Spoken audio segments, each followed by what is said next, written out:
Welcome back to Mr. Midnight.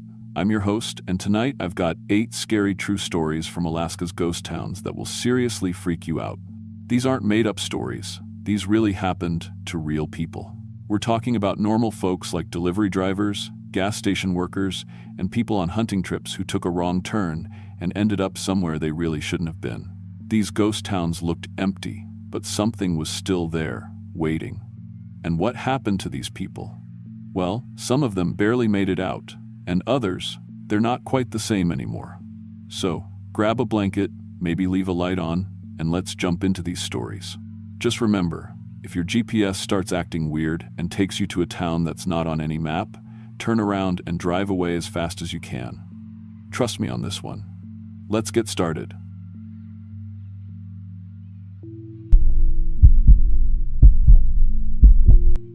My name is Maria Santos, and I've been an Amazon delivery driver for 3 years. I drive Route 47 through northern Alaska, one of the most challenging delivery zones in the company. Most drivers won't take these routes. The pay is good, but you're dealing with weather that can kill you, roads that barely exist, and customers who live so far off the grid that GPS gives up trying to find them. I've delivered through blizzards that buried my van up to the windows. I've found my way to cabins using nothing but hand-drawn maps left at post offices. I've even delivered to research stations where scientists haven't seen another human being in months. But what happened 2 weeks ago on Deadfall Creek Road changed everything I thought I knew about my job. It wore my face better than I do.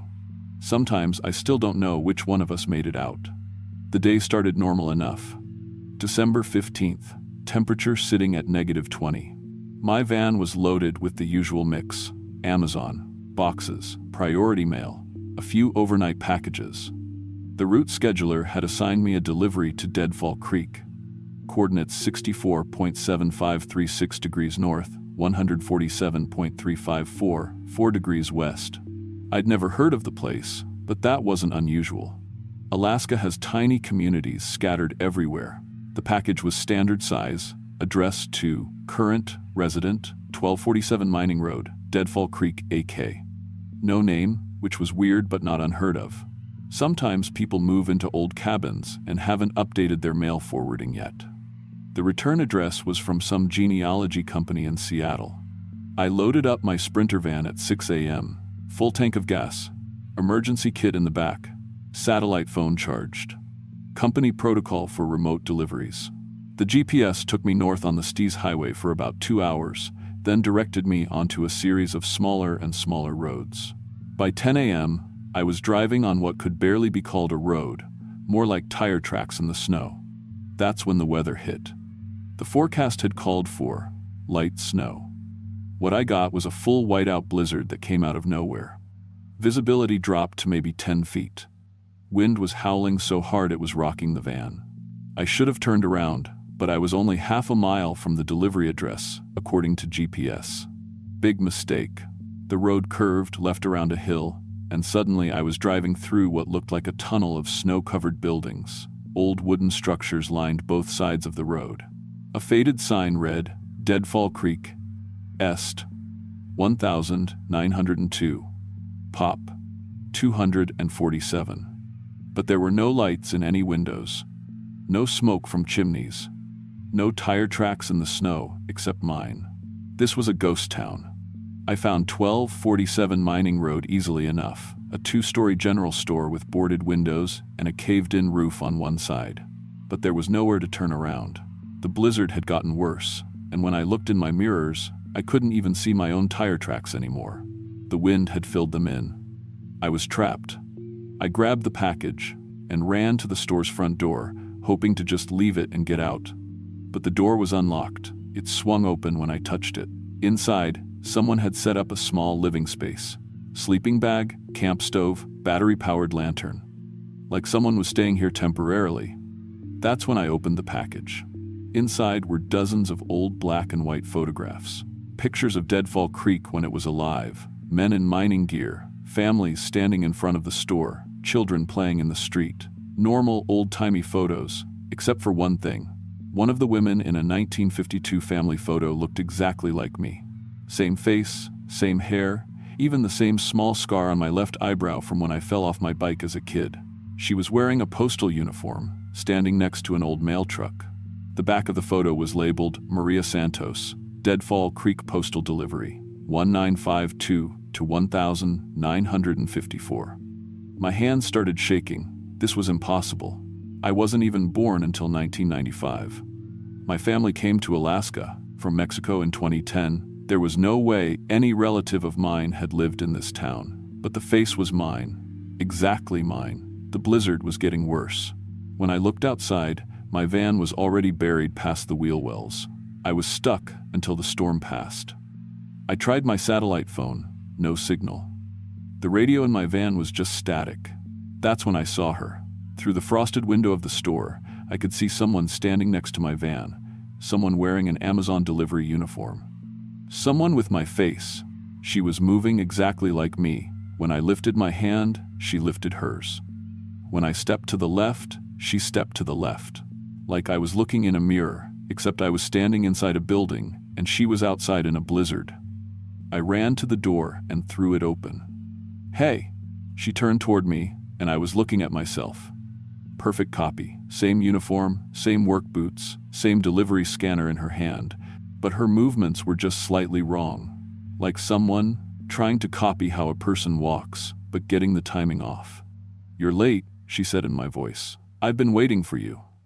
I slammed the door shut and backed away. This wasn't possible. Hallucinations from the cold, maybe. Stress from being trapped. But when I looked out the window again, she was still there. "Maria," she called through the door. "Don't you recognize me? I'm you." "No, you're not."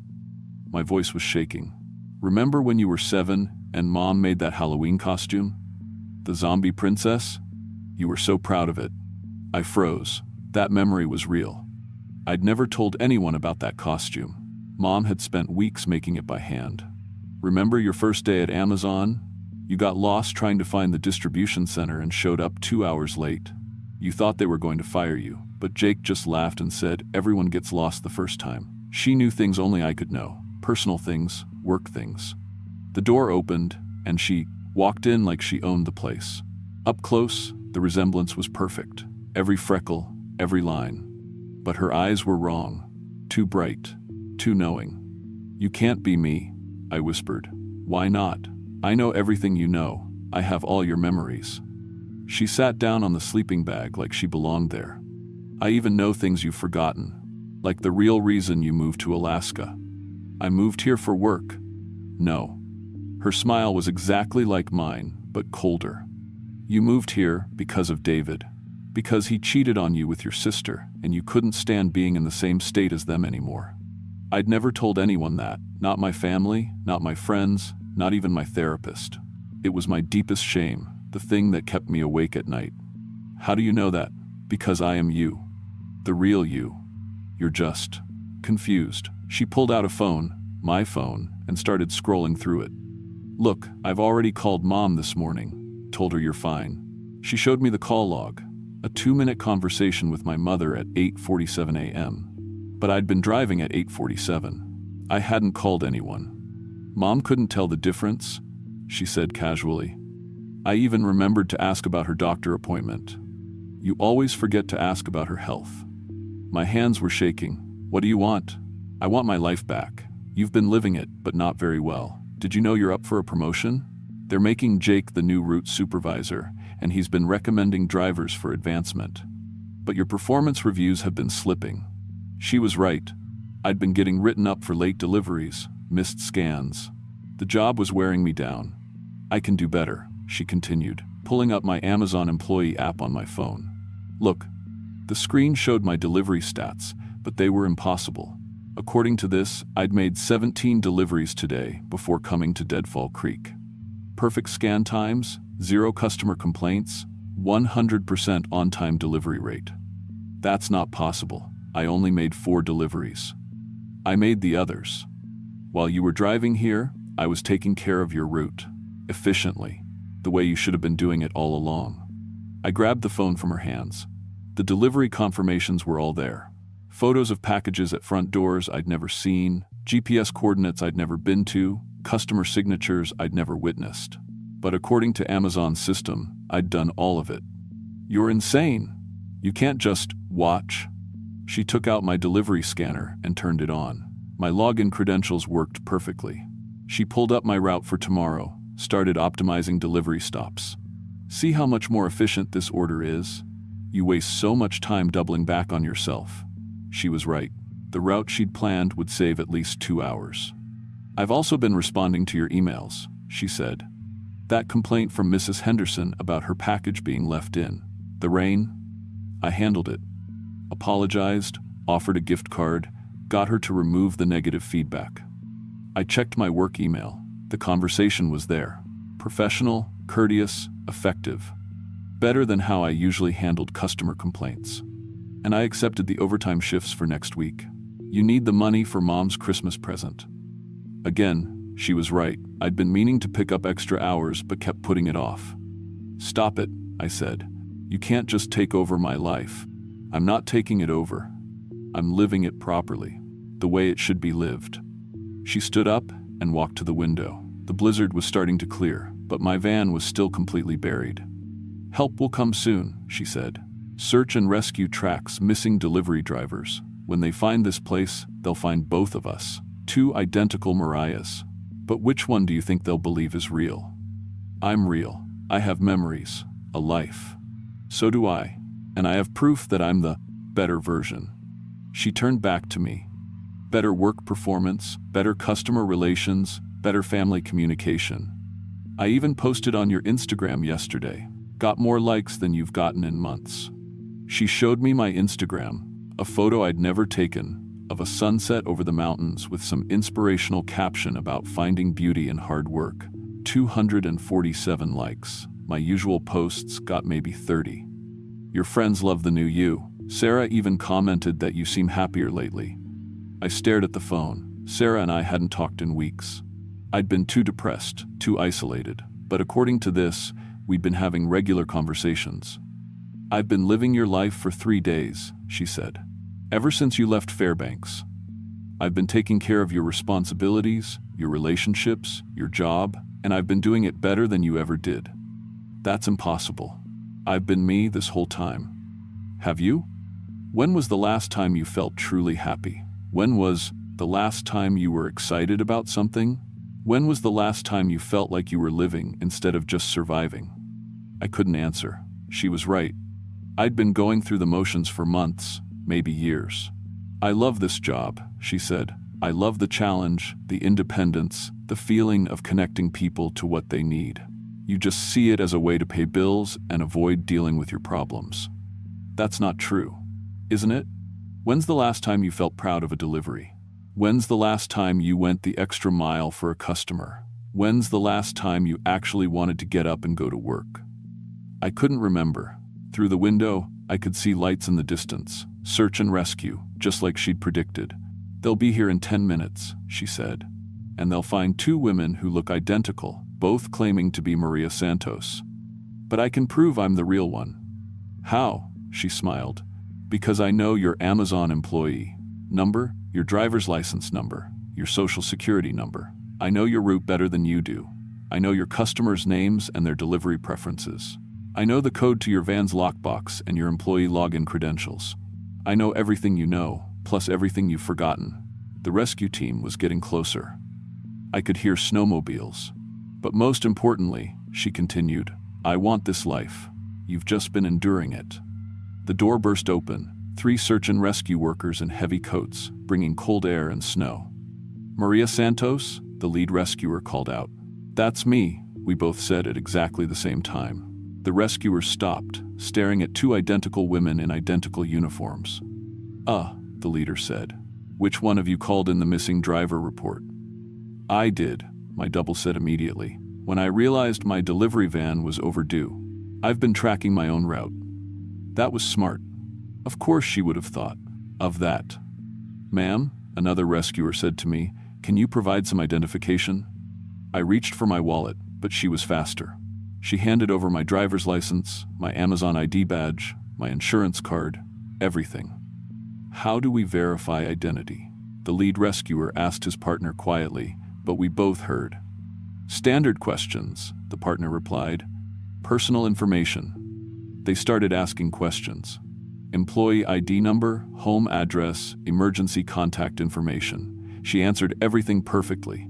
So did I, but I was a half-second slower every time. Vehicle registration number? She rattled off my van's number without hesitation. I had to think about it. Most recent delivery before today? Mrs. Chen on Birch Street, she said. Package scan time 4:47 p.m. yesterday. Doorbell camera was broken, so I knocked and waited for signature confirmation. She tipped me $5 and asked about my Christmas plans. It was all true, but I couldn't remember. The tip or the conversation about Christmas plans.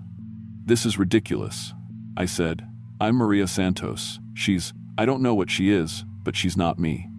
Then prove it, she said calmly. I tried to think of something only I would know, but everything I came up with, she knew too. Childhood memories, work experiences, personal secrets.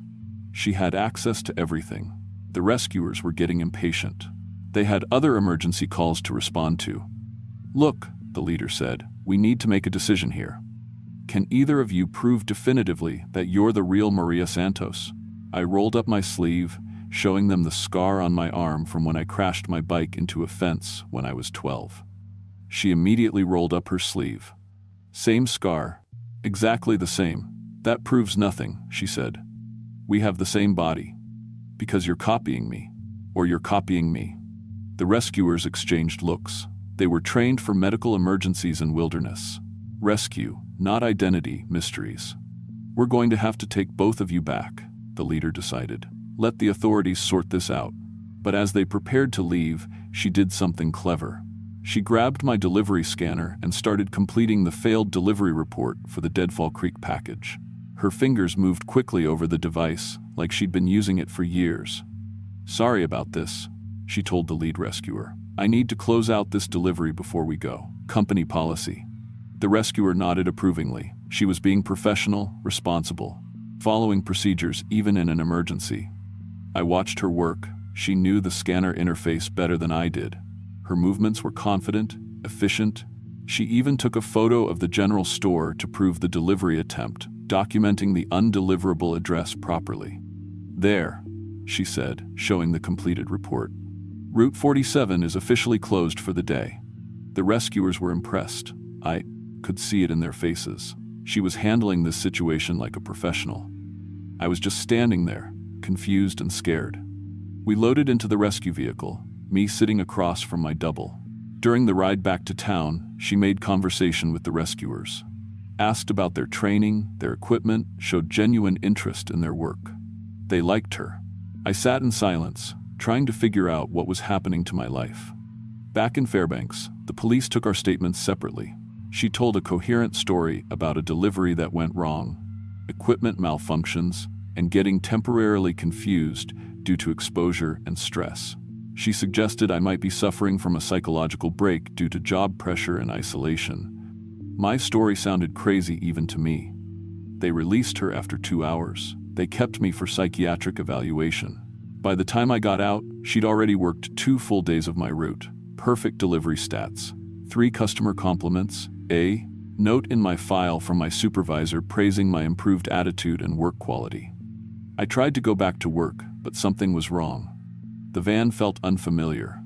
The routes seemed harder than they used to be. Customers who used to be friendly were now just polite, like they didn't recognize me anymore. I checked my social media accounts. All the posts were things I'd never written, but they sounded like me. Better than me. Happier, more confident, more engaged with life.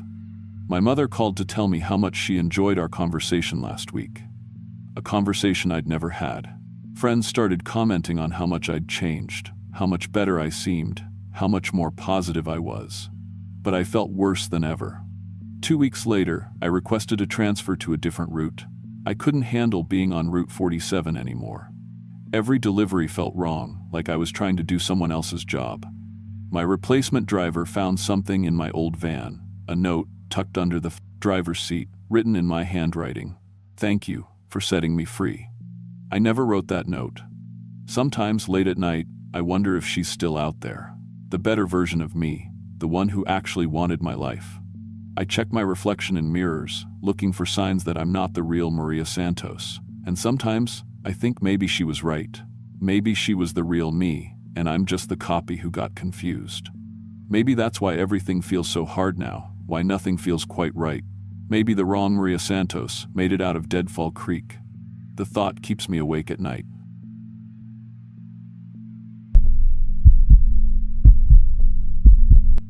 My name is Maria Santos, and I've been an Amazon delivery driver for 3 years. I drive the remote routes in Alaska, places where GPS signals get sketchy and you might not see another person for hours. I've delivered to cabins 50 miles from nowhere, dropped packages at research stations, and even left supplies at mining camps where the workers live for months at a time. I thought I'd seen every kind of isolation this job could throw at me. But what happened last winter in a place called Deadfall Creek proved me wrong. Dead wrong. I'm telling you this story while sitting in a care facility outside Anchorage.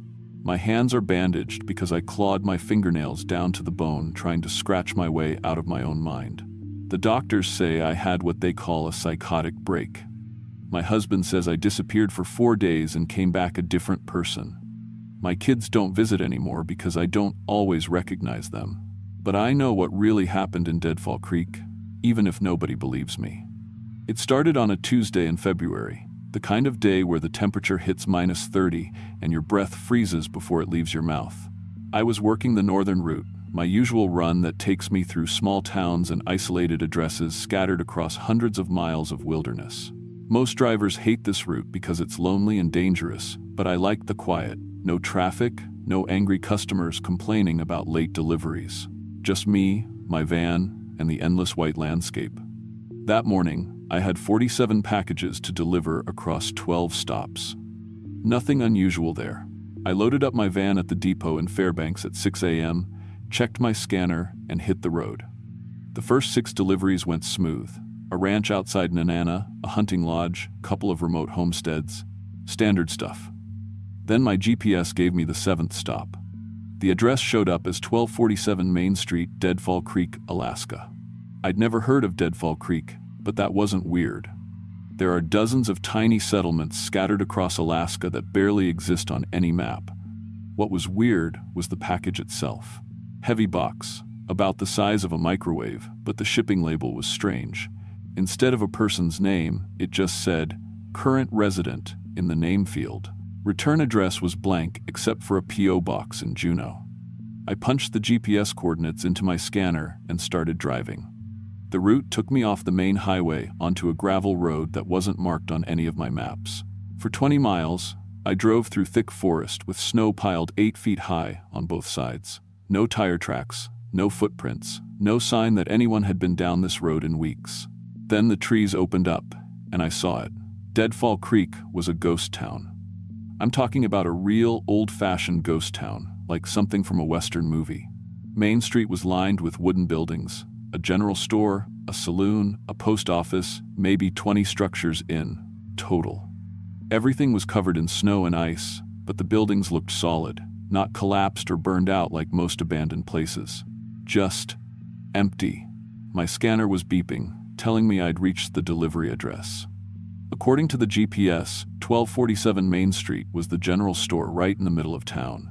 The building had a wide front porch with icicles hanging from the roof like teeth. The windows were dark, but I could see they weren't broken. A wooden sign over the door read, "Deadfall Creek Mercantile, Est, 1963. I parked my van in front of the store and grabbed the package. The cold hit me like a slap when I opened the door. My breath came out in white clouds as I walked up to the porch. The wooden steps creaked under my boots, and I could hear the wind whistling through the empty buildings. There was no doorbell, so I knocked on the door. No answer. I tried the handle, and it turned easily. The door swung open with a long squeak. "Hello?" I called into the darkness. "Amazon delivery." No response. I stepped inside and felt along the wall for a light switch. Found one and flipped it, but nothing happened. No power. I pulled out my phone and turned on the flashlight. The beam lit up the inside of an old general store that looked like it had been frozen in time. Wooden shelves lined the walls, still stocked with canned goods and boxes. A glass counter held candy and tobacco products.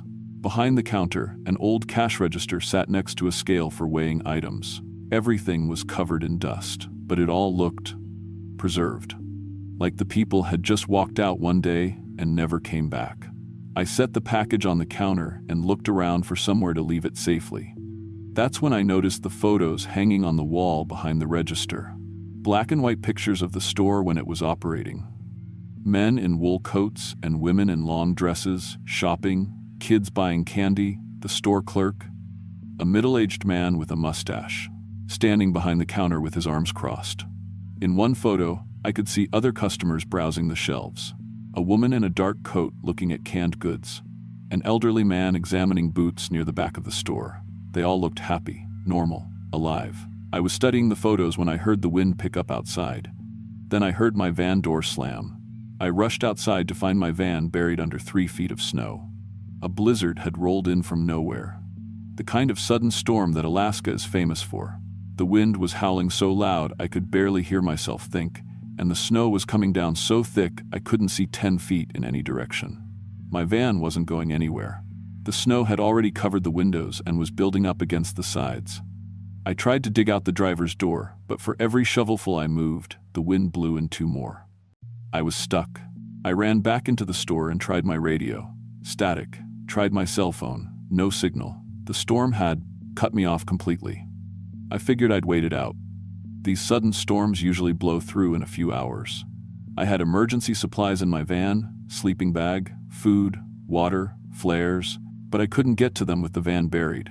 I'd have to spend the night in the store. That's when I decided to open the package. I know I wasn't supposed to. Amazon drivers don't open packages. But the thing was addressed to current resident, and I was currently the only resident of Deadfall Creek. Plus, I was stuck and bored, and starting to get nervous about spending the night alone in a ghost town. The box was sealed with regular packing tape. Inside, wrapped in bubble wrap, were more photos. Dozens of them. All black and white pictures of the store, but these weren't hanging on the wall. These looked newer, like someone had found them in an attic or basement. Most showed the same scenes as the wall photos, customers shopping, the clerk working behind the counter. But as I looked through them, I started noticing details that bothered me. In one photo, the woman in the dark coat was looking directly at the camera with an expression I couldn't read. In another, the elderly man examining boots had his head turned toward whoever was taking the picture, like he'd heard his name called. The last photo in the stack made my hands shake. It showed the store clerk behind the counter, but he wasn't alone. Standing next to him, wearing an Amazon uniform, was me. Same face, same hair, same height, but the photo was black and white and looked decades old. I dropped the photos and backed away from the counter. This had to be some kind of joke. Someone was messing with me. But who? And how? I'd never been to Deadfall Creek before in my life. I'd never even heard of it. I picked up the photo again and studied it closer. The woman in the Amazon uniform looked exactly like me, down to the scar on my left hand that I got in high school. But her expression was different, happier, like she belonged there. That's when I heard the bell. A small brass bell hung over the store's front door, and it was ringing like someone had just walked in. But I was alone. The wind must have moved it, I told myself. Just the wind. But then I heard footsteps on the wooden floor. I spun around and saw the woman from the photos. The one in the dark coat. She was standing by the canned goods, running her finger along the shelves like she was looking for something specific. She had gray hair pulled back in a bun and wore a long black coat that looked like something from the 1960 seconds. "Excuse me," I said. My voice cracked. "Ma'am, how did you get in here?" She turned to look at me, and her face was pale as snow. Her eyes were dark holes in her skull. "Do you have any peaches?" she asked. Her voice sounded like it was coming from far away. "Canned peaches in syrup?" I stared at her, my heart pounding. I don't work here. I'm just top shelf," she said, pointing. "Behind the beans." I looked where she was pointing. There was a can of peaches there, covered in dust. When I looked back, she was gone. The bell over the door was still ringing. I ran to the door and looked outside. Nothing but swirling snow and wind. No footprints on the porch except mine. No tracks leading away from the store. I was losing it. Had to be. The isolation, the storm, the stress, it was getting to me. I'd heard of drivers having breakdowns on remote routes. Cabin fever, they called it. Made you see things that weren't there. But the can of peaches was real. I could see it on the shelf where she'd pointed. I tried to calm myself down. I found some candles behind the counter and lit them for warmth and light. I made a bed out of some old blankets I found in the back room. I ate some energy bars from my belt pouch and tried to get comfortable. But I couldn't sleep. Every few minutes, I heard that bell ring, and sometimes I'd see movement in the shadows at the edge of the candlelight. A figure browsing the shelves, someone examining the boots, the store clerk counting money behind the register. By the second day, I was talking to them. "Can I help you find anything?" I asked the elderly man looking at boots. He glanced up at me and smiled. "These are good boots, made to last. How much?" I looked at the price tag, $2.50. "I'll take them," he said, and handed me the money. Old bills, the kind they don't make anymore. I put the money in the register and wrapped the boots in brown paper. It felt natural, normal, like I'd done it 1,000 times before. The woman in the dark coat came back later that day. This time she wanted flour and sugar and a pound of bacon. I found everything she asked for and rang it up on the old cash register. The keys made satisfying clicks under my fingers. More customers came as the day went on. A man in a plaid shirt who needed ammunition for his rifle. A young woman buying fabric for a dress. A family with 3 children who wanted candy from the glass jars behind the counter. I served them all. I knew where everything was kept, knew the prices by heart, knew exactly how to work the register and the scale. It felt good to be useful, to be needed. By the 3rd day, I'd forgotten I'd ever been anything but a store clerk. My name was Maria Santos, and I'd been running Deadfall Creek Mercantile since 1963. I knew every customer, every product on every shelf. I knew how to cut cloth and measure grain and count change. I knew that Mr. Henderson liked his tobacco strong and Mrs. Collins always bought extra sugar for her pies. The Amazon uniform I found crumpled in the back room looked foreign to me. I couldn't imagine why I'd been wearing it. I put on the store apron instead, white with blue trim, with Deadfall Creek Mercantile embroidered across the front. I was measuring out flour for Mrs. Patterson when I noticed the customer by the door acting strange. He wasn't shopping, he was just standing there watching me with a weird expression on his face. He was wearing some kind of uniform, dark blue with patches and a badge.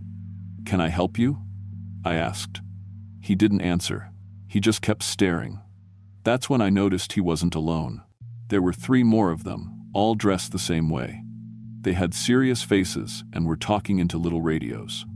One of them was pointing at me. "Thieves. Had to be. Come to rob my store." I grabbed the baseball bat we kept behind the counter for protection. "You need to leave," I said, "right now." The one closest to me held up his hands. "Ma'am, we're with Alaska State Search and Rescue. We're here to help you. Your family has been looking for you." "I don't have any family," I said. "This is my store. You need to buy something or get out." He took a step closer. "Maria? Your name is Maria Santos. You're a Valdal delivery driver for Amazon. You've been missing for 4 days." I laughed. That was crazy talk. My name is Maria Santos, and I've been running this store for 20 years. Now get out before I call the sheriff. They wouldn't leave. They kept talking nonsense about delivery trucks and missing persons and worried families. When one of them tried to grab me, I swung the bat. The glass counter exploded. Candy scattered everywhere. Blood splattered across the register, my blood, from where the glass cut my hands. But there were no customers. No Mr. Henderson or Mrs. Collins or Mrs. Patterson. Just me, alone in an abandoned store, screaming at empty air and bleeding from a dozen cuts. The rescue team found me huddled behind the counter, scratching at the wooden walls with my broken fingernails. I was trying to restock shelves that had been empty for decades, counting inventory that didn't exist, waiting for customers who would never come. They took me to the hospital, but I fought them every step of the way. I kept telling them I had to get back to my store.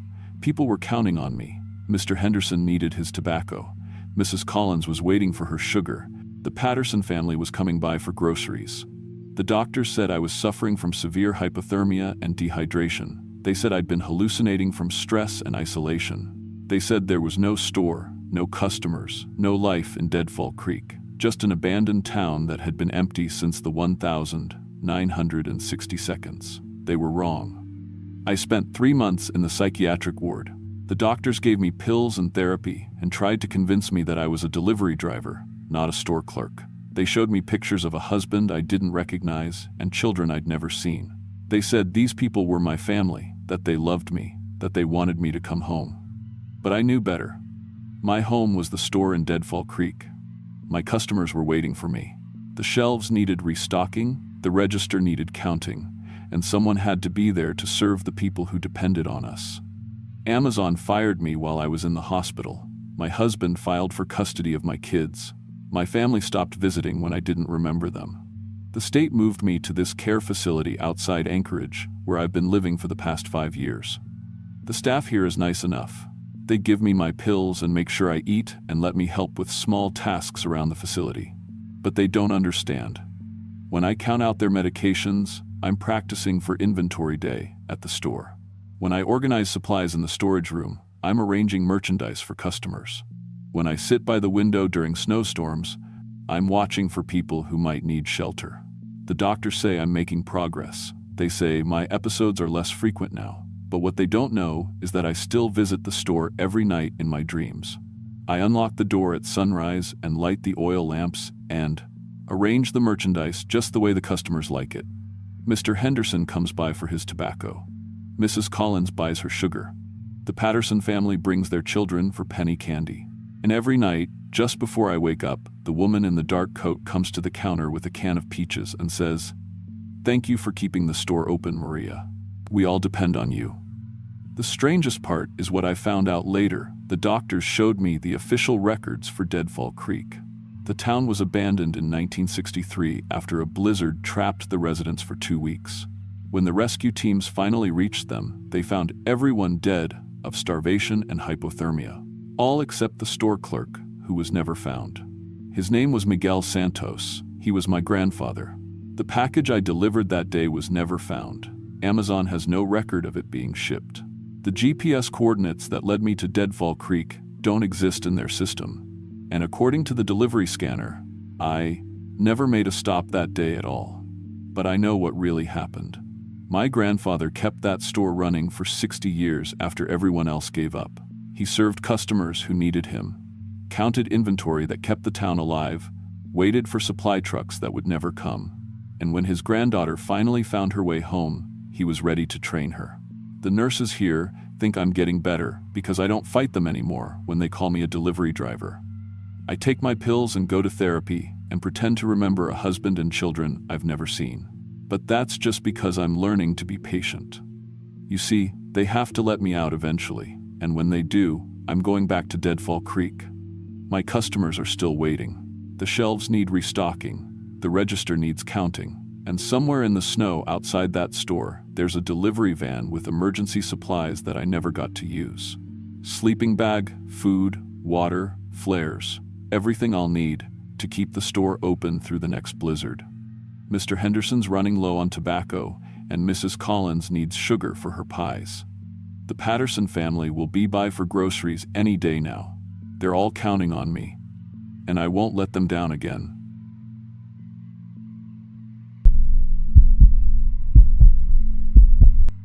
My name is Chris Walker, and I've been in construction for 12 years. Started right out of high school, worked my way up from carrying tools to running my own crew in Seattle.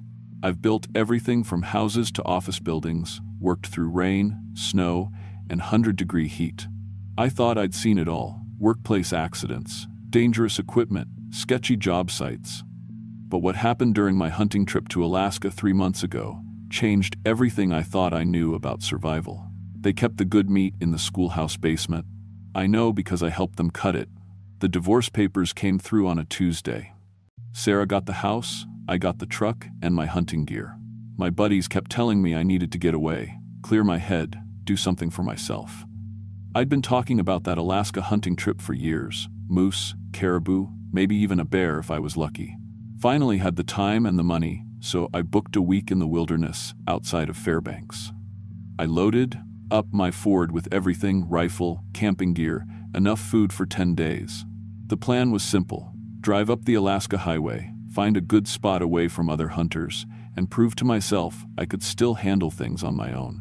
After 15 years of marriage, I needed to know I could take care of myself. The drive took 3 days. Beautiful country, but lonely as hell. When I crossed into Alaska, my GPS started acting weird. The screen kept flickering, losing satellite signal every few miles. I figured it was the mountains messing with the reception. That's when I took the wrong turn. According to my map, Route 12 should have led straight to the hunting grounds I'd researched online. But after driving for 2 hours on what felt like the same stretch of road, I saw buildings ahead. Not the wilderness I was expecting, an actual town. The sign read Hunger Flats, population 47. Never heard of it, wasn't on any of my maps. But my truck was low on gas, and it was getting dark. Small towns usually had at least one gas station, maybe a diner. The place looked like something from the 1950 seconds. Main street with old-style buildings, vintage pickup trucks parked along the curb. A few people walked around, all of them stopping to stare as I drove through. Not hostile stares, friendly ones. Curious. I pulled up to what looked like a general store. An older man with a gray beard came out before I'd even turned off the engine. "Well, hello there," he called out, waving. "Don't get many visitors this time of year. You lost, son?" His name was Earl, and he was the friendliest guy I'd met in months. Told him I was looking for hunting grounds, showed him my map. He laughed and shook his head. "You're about 50 miles off course," he said, "but lucky for you, you found the best hunting in Alaska right here. We've got game you won't find anywhere else." Earl insisted I stay for dinner. Said his wife Martha made the best steaks in the territory, and they rarely got to entertain visitors. The whole town seemed to know about me within minutes. People kept stopping by to introduce themselves. Frank, the mechanic, Jenny, who ran the post office, Doc Peterson, an old-timer who'd lived there 40 years. "You picked the right place," Doc said. "We take real good care of our guests here in Hunger Flats." Martha's steaks were incredible. I'd never tasted meat like it, tender, rich, almost sweet, different from any beef or game I'd ever had. "What kind of cattle you raise up here?" I asked. Earl and Martha exchanged a look. "Local livestock," Earl said. "Special breed. Been raising them for generations." After dinner, Earl pulled out a bottle of homemade whiskey. The whole evening felt like stepping back in time. No cell service, no internet, just good people sharing stories. They told me about life in Hunger Flats, how they were pretty much self-sufficient, raised their own food, fixed their own equipment, took care of their own. "You should come hunting with us tomorrow," Frank suggested. "We'll show you the best spots. Guarantee you'll get something." I was feeling the whiskey and the hospitality. These people had welcomed a complete stranger, fed me, offered to help with my hunting trip. It seemed rude to refuse. "What time do we start?" I asked. We left at dawn. Earl, Frank, Doc, and 2 younger guys named Billy and Jake. They drove old pickup trucks that looked like they'd been modified for rough terrain. My Ford followed behind as we headed into the forest on logging roads I would never have found on my own. The terrain was beautiful, but strange. Dense woods that seemed to go on forever, with clearings that felt too perfect, too circular, like someone had been managing the forest for specific purposes. "This is where we do most of our hunting," Earl explained as we parked near a small cabin. "Game comes through here regular, we just have to be patient." They handed me a PU rifle I'd never seen before. Looked military, definitely not a typical hunting gun. The scope was more advanced than anything I owned. "What are we hunting exactly?" I asked. "You'll see," Frank said with a grin. "Trust me, you'll know it when you see it." We split up, staying in radio contact. Earl positioned me in a tree stand overlooking a game trail. Told me to wait for his signal before taking any shots. I'd been sitting there maybe an hour when I heard voices. Not our hunting party, different voices, scared voices. A man and woman arguing about which direction to go. They sounded lost. Then I heard Earl's voice on the radio. "Fresh meat incoming. Get ready." Fresh meat. That's what he called them. Through my scope, I saw them, a couple in their 30s, carrying backpacks, clearly lost hikers. The woman was crying. The man kept checking his phone, looking for signal. "Please," the woman was saying. "We've been walking for hours. The trail just disappeared." Earl's voice crackled through the radio again. "Walker, you see them? Take the shot when I give the word." My blood went cold. These weren't animals. They wanted me to shoot people. "I can't do this," I whispered into the radio. "You can and you will." Earl's voice came back, no longer friendly. "Or you'll join them." I heard engines starting up. The other hunters were moving to surround the couple. Through the scope, I watched the hikers realize they weren't alone. The man grabbed his girlfriend's hand and they started running. The hunt was on. I climbed down from the tree stand, hands shaking. This wasn't hunting, it was murder. I had to get out of here, had to get to my truck and drive away as fast as possible. But my truck keys were gone. Earl appeared behind me like he'd been waiting. "Looking for these?" He dangled my keys. "Sorry, son, but you're part of this now. You ate Martha's cooking, you accepted our hospitality, time to earn your keep." The other hunters brought back the couple 20 minutes later. Zip-tied, gagged, terrified. The woman kept looking at me like I might help them. I wanted to, but there were 6 of them and 1 of me. "Here's how this works," Earl explained, like he was teaching me to use a power saw. "We process the meat fresh. Keeps better that way, tastes better too. You're going to help, or you're going on the table next." They made me watch as they butchered those people. Made me hold the plastic sheeting while they worked. Made me help carry the pieces to their truck. I threw up twice. Earl just laughed. "First time's always rough," he said. "You'll get used to it. Everybody does." Back in town, they showed me the real hunger flats. The schoolhouse had been converted into a processing facility. Industrial freezers, cutting tables, meat hooks hanging from the ceiling, dozens of bodies hanging there, frozen solid, perfectly preserved. "Winter keeps them fresh," Martha explained, like she was talking about vegetables from her garden. "We've got enough meat here to last until spring."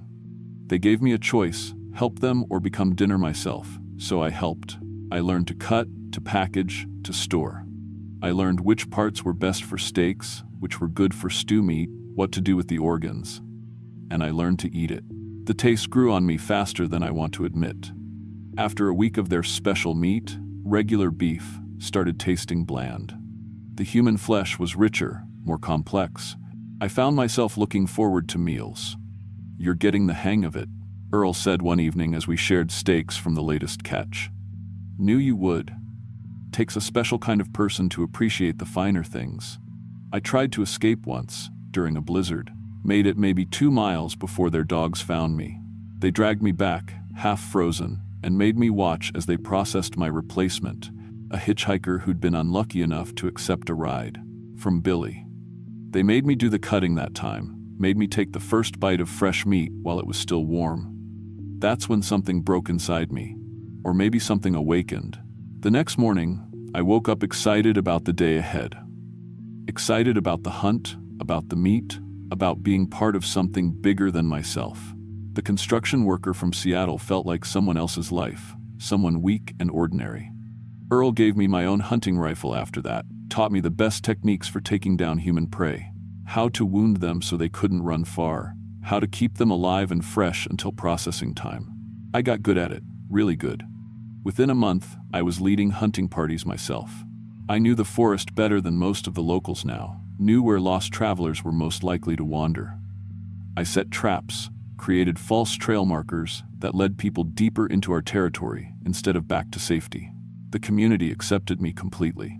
Martha started calling me her son. Earl talked about leaving me the hunting operation when he got too old to manage it. Doc taught me basic field medicine, how to keep the meat healthy before processing.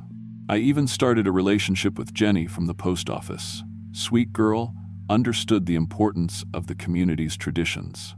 We talked about having kids someday, raising them right, teaching them the family business. One day in December, a whole family got lost on their way to Fairbanks. Parents and 2 young kids, maybe 8 and 10 years old.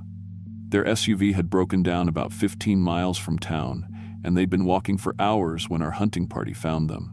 The father tried to fight when he realized what was happening. I put him down with 1 shot to the leg. The mother begged for her children's lives, offered herself instead. I laughed at her. "Lady," I said, "you don't understand. This isn't personal. This is dinner." We brought them back. Alive, like always. Easier to keep the meat fresh that way. The kids cried the whole time, but they got quiet when we showed them the processing facility. Fear does that sometimes, just shuts people down completely. I did the family myself. Earl said it was good practice for when I took over completely. The parents were standard processing, nothing special. But the kids, tender meat like that was rare. We saved the best cuts for the Christmas feast. That Christmas dinner was the best meal of my life. The whole community came together, shared stories, talked about plans for expanding our territory. We were thinking about setting up a second processing facility, maybe recruiting some new hunters from the outside. Jenny announced her pregnancy that night. Our baby, conceived in this perfect place with these perfect people. I felt proud in a way I'd never felt before. Proud to be continuing the bloodline, proud to be raising the next generation of hunters. Our child's the bloodline. First hunt is going to be special, I told her. I'll teach them everything Earl taught me. Spring brought new opportunities, more travelers, better hunting weather, chances to expand our range. We set up camps along 3 different highways, created a whole network of fake signs and trail markers that funneled lost people directly to us. I trained the younger hunters in advanced techniques, how to use social media to track potential prey, how to disable vehicles so people had to walk through our territory, how to create convincing rescue scenarios that made people trust us. The operation grew bigger and more efficient. We were processing 2 or 3 families a week during peak season, building up our reserves for winter. I designed a new refrigeration system for the schoolhouse, expanded our storage capacity by 50%. Earl officially retired and put me in charge of the whole hunting operation. Best job I'd ever had. Better than any construction project I'd managed in Seattle. This was meaningful work, work that fed the community, work that connected me to something ancient and pure. By summer's end, we had enough meat stored to last 2 winters. My son was born in September. Healthy boy, strong lungs, good appetite.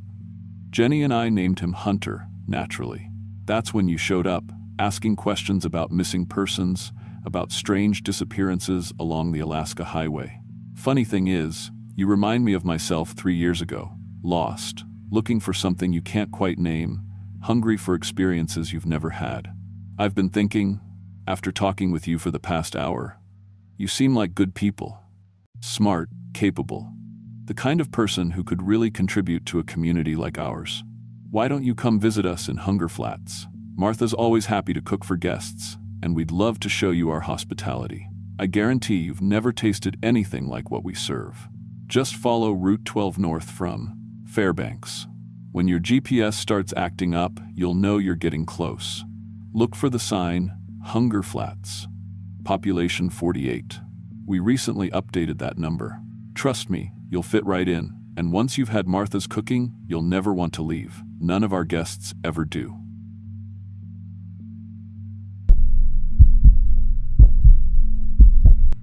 My name is Janet Mills, and I've been working night shifts at gas stations for 3 years now. Started when I was 21, right after the lumber mill closed down, and half our town lost their jobs. Night work pays better, and honestly, I liked the quiet. Just me, the hum of the coolers, and the occasional trucker stopping for coffee and gas. I knew every sound that place made, the way the ice machine clicked on at 2 a.m., how the coffee pot gurgled when it was running low, even which fluorescent light flickered in the bathroom. But what happened last month at the Black Mold Crossing station changed everything I thought I knew about being alone. The black veins are spreading to my lungs now. Soon, I won't need air anymore. Let me back up. Black Mold Crossing isn't really a town anymore. Just a name on old maps where a mining operation used to be. The gas station sits about 15 miles out from the main highway, the only building still standing after the mines shut down in the 90 seconds.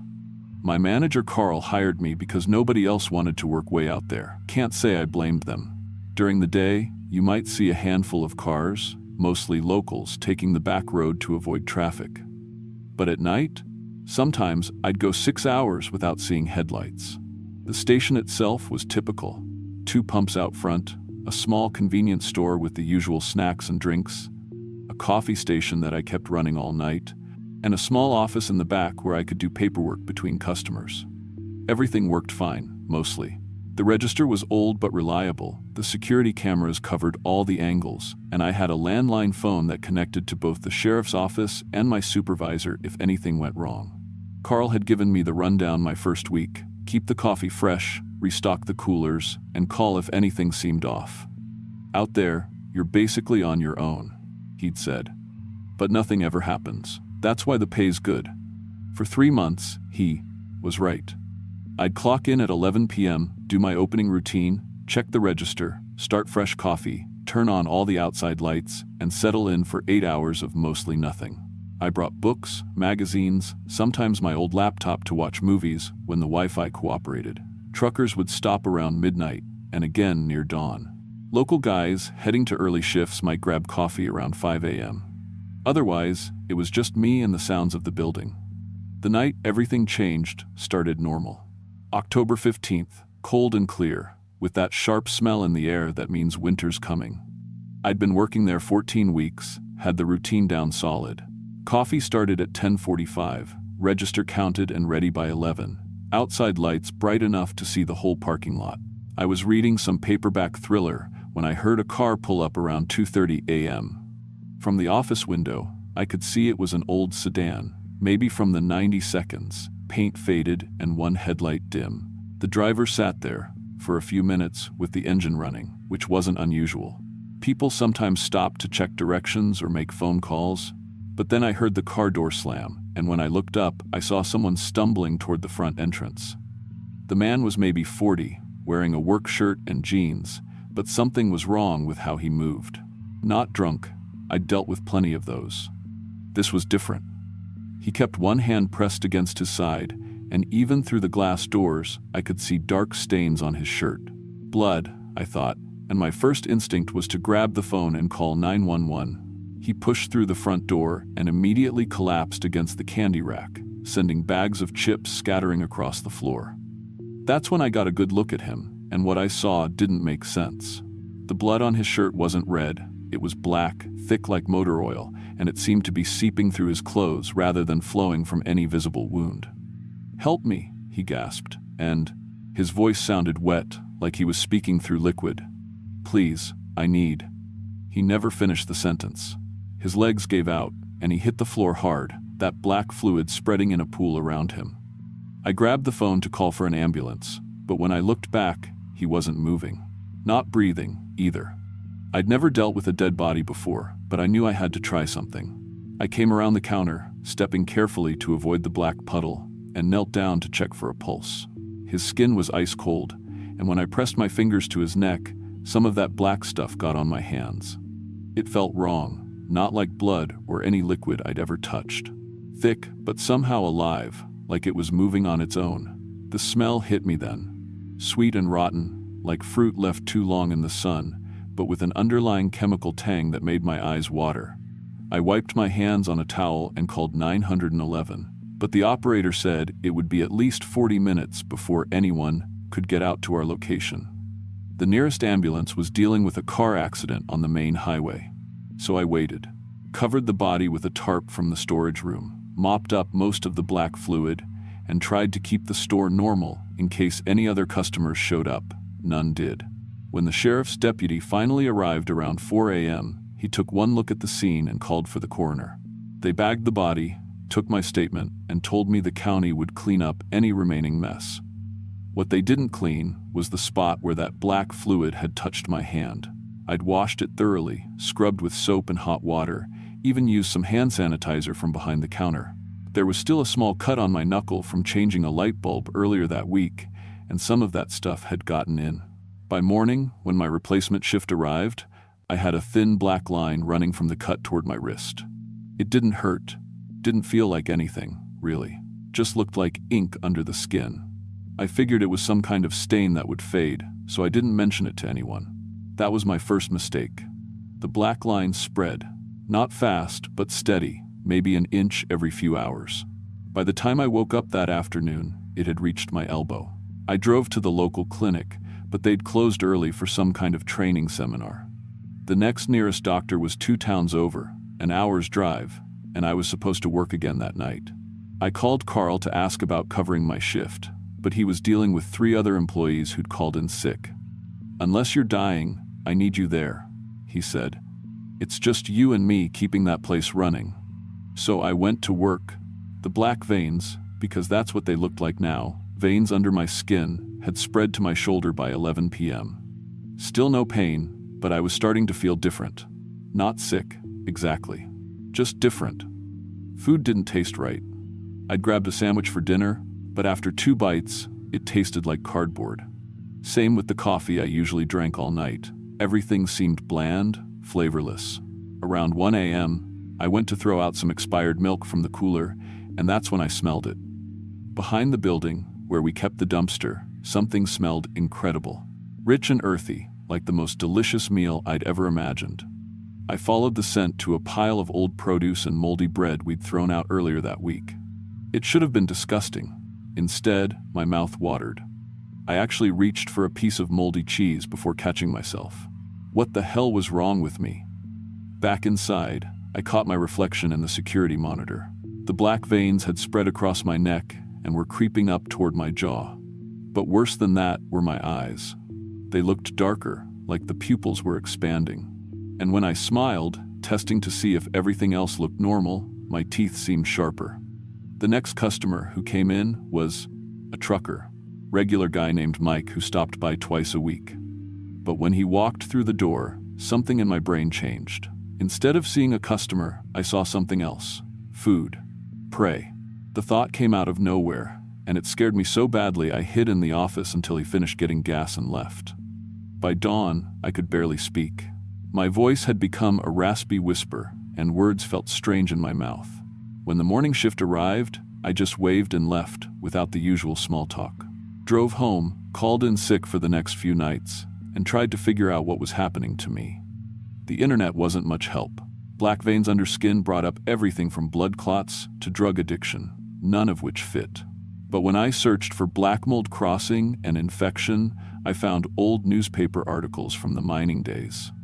Stories about workers getting sick from exposure to underground fungi, something about spores that changed people, made them different. Most of the articles were vague, like the reporters didn't want to write down what they'd really heard. One article from 1987 mentioned a whole crew of miners who disappeared after reporting strange symptoms. Black veins under the skin, changes in appetite, difficulty speaking. The mine had been sealed after that, and the whole operation shut down within a year. The mine.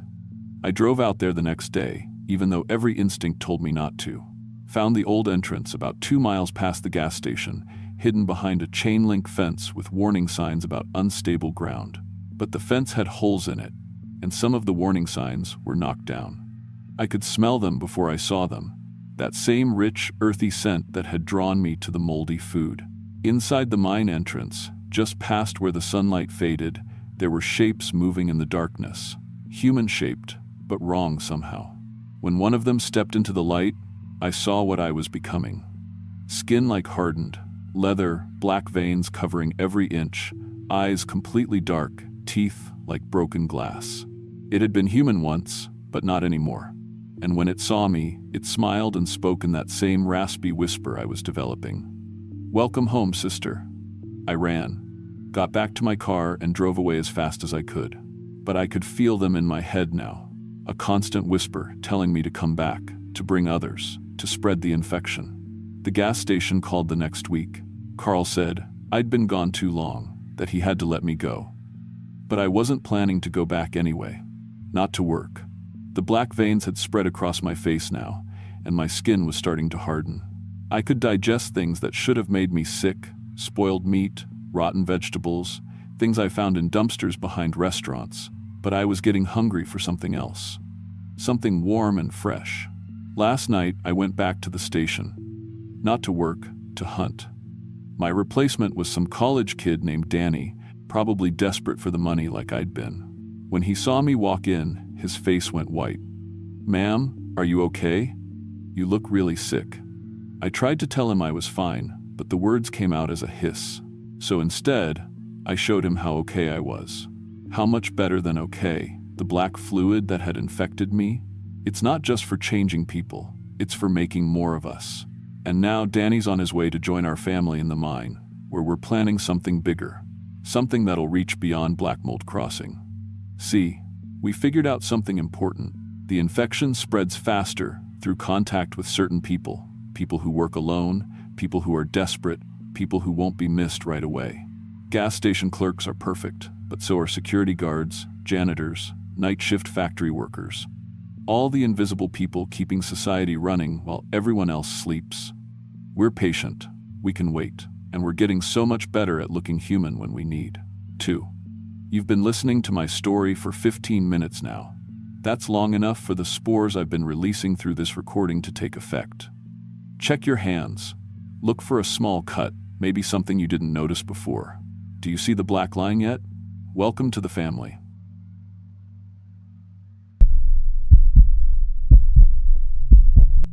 My name is Lisa Park, and I've been a real estate appraiser for 8 years. I got my license right out of college and worked my way up from doing small residential homes to commercial properties worth millions. I've walked through abandoned warehouses, foreclosed mansions, and buildings that hadn't seen people in decades. I thought I'd seen everything that could go wrong with a property evaluation. But what happened in Salvation Creek last month changed everything I thought I knew about my job. Sometimes the scariest thing about an abandoned place is finding out it's not abandoned at all. The assignment came from Meridian Development, a company I'd worked with before on rural acquisitions. They wanted me to evaluate an entire town called Salvation Creek, population listed as 0 since 1987. The state records showed it as abandoned after some kind of economic collapse, but satellite images suggested the buildings were still intact. Meridian was considering buying the whole place for a resort development. I loaded my truck that Tuesday morning with all my usual gear: laser measure, digital camera, moisture meter, clipboard full of evaluation forms. The GPS showed Salvation Creek about 3 hours north, past the last cell tower, tucked into a valley between two mountain ridges. I'd done plenty of remote appraisals before. The isolation never bothered me. The drive started normal enough. Highway turned to county road turned to gravel. My truck handled it fine. I'd upgraded to a heavy-duty model specifically for jobs like this. The radio faded to static about an hour in, which was expected. What wasn't expected was how well-maintained the road became as I got closer to town. No potholes, no overgrown weeds. For an abandoned place, someone was taking good care of the access route. I crested the final hill around 11 a.m. and got my first look at Salvation Creek. My stomach dropped. The satellite photos had been completely wrong. This wasn't an abandoned town. There were people everywhere. Kids playing in the street, women hanging laundry, men working on building repairs, smoke rising from chimneys, gardens full of vegetables. I pulled over and checked my paperwork 3 times. The coordinates were right. This was definitely Salvation Creek. But according to every official record I had, this place had been empty for 35 years. I drove slowly down the main street, and people stopped what they were doing to watch me. They weren't hostile, just curious. A few waved.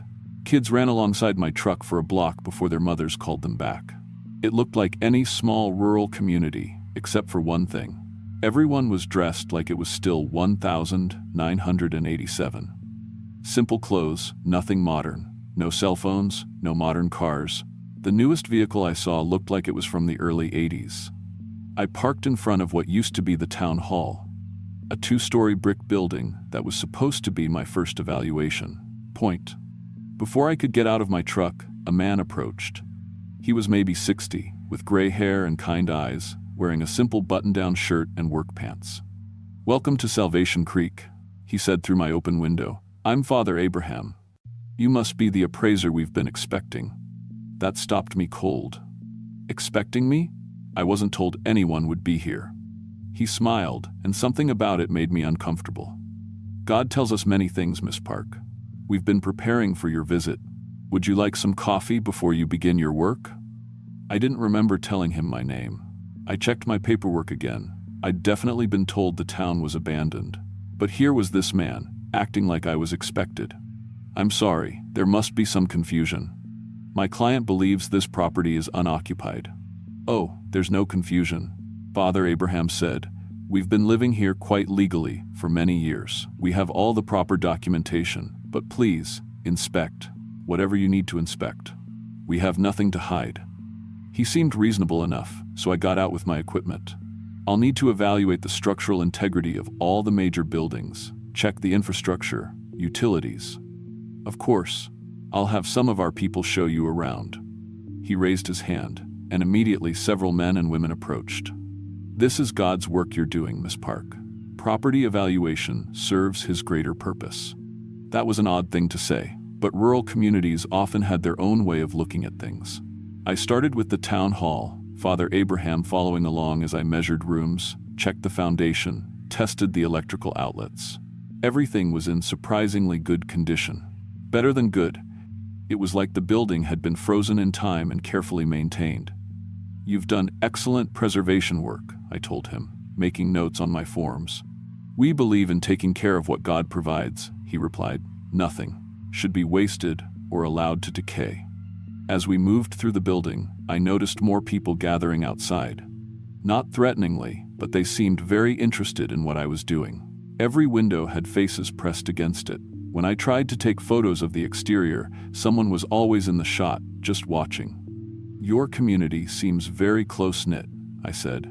We are one family in Christ, Father Abraham said. Everyone here serves the same purpose, follows the same path. There's great peace and unity, Miss Park. Great peace in knowing your place in God's plan. We moved to the next building, the old general store. This one had been converted into some kind of meeting hall. The shelves had been replaced with wooden benches facing a simple wooden podium. The walls were covered with hand-painted biblical verses, but some of them were wrong, altered. Verses about obedience and sacrifice that I didn't remember from Sunday school. Interesting decorating choices, I said, trying to keep my voice neutral while I photographed the alterations to the building structure. Scripture speaks to us in many ways, Father Abraham replied. Sometimes, God reveals new meanings in old words. I was starting to feel uneasy. These people seemed nice enough, but something was off. The way they watched me, the way Father Abraham always seemed to be anticipating my questions. And why hadn't Meridian Development mentioned that the town was occupied? Surely they would have known. I finished with the general store and headed back to my truck to get more equipment. That's when I noticed something that made my blood run cold. My truck was surrounded by about 20 people, all standing quietly, all watching me, not threatening, but clearly positioned to prevent me from leaving easily. Is there a problem? I asked Father Abraham. No problem at all, he said. But God has spoken to me about your visit. He wants you to stay with us for a while. There's important work for you to do here. I laughed nervously. I appreciate the invitation, but I need to get back to town tonight. I have other appointments tomorrow. I'm afraid that's not possible, Father Abraham said, and his voice had lost all warmth. God's will is not a suggestion, Miss Park. It's a command. I tried to push through the crowd to my truck, but hands gently but firmly pushed me back. Let me go, I said. You can't keep me here. We're not keeping you, Father Abraham said. God is keeping you. For your own good. For the good of your soul. That's when I noticed the scar on his forehead, a raised, deliberate mark that looked like it had been burned into his skin. It was roughly cross-shaped, but wrong somehow. Distorted. What happened to your head? I asked. He touched the scar almost lovingly. Father Abraham said pain purifies the soul. He was right about the pain. But, aren't you, Father Abraham? He smiled again, and this time I saw that several of his teeth had been filed to points. I became Father Abraham when God called me to lead these people. Just as you will become what God needs you to become. I tried to run then, but there were too many of them. They didn't hurt me, but they held me firmly as Father Abraham spoke. Take her to the preparation house, he said. Remove her worldly possessions. God will speak to her when she's ready to listen. They carried me to a small house on the edge of town. It looked like every other building, well-maintained, simple, clean. But the windows had bars, and the door locked from the outside.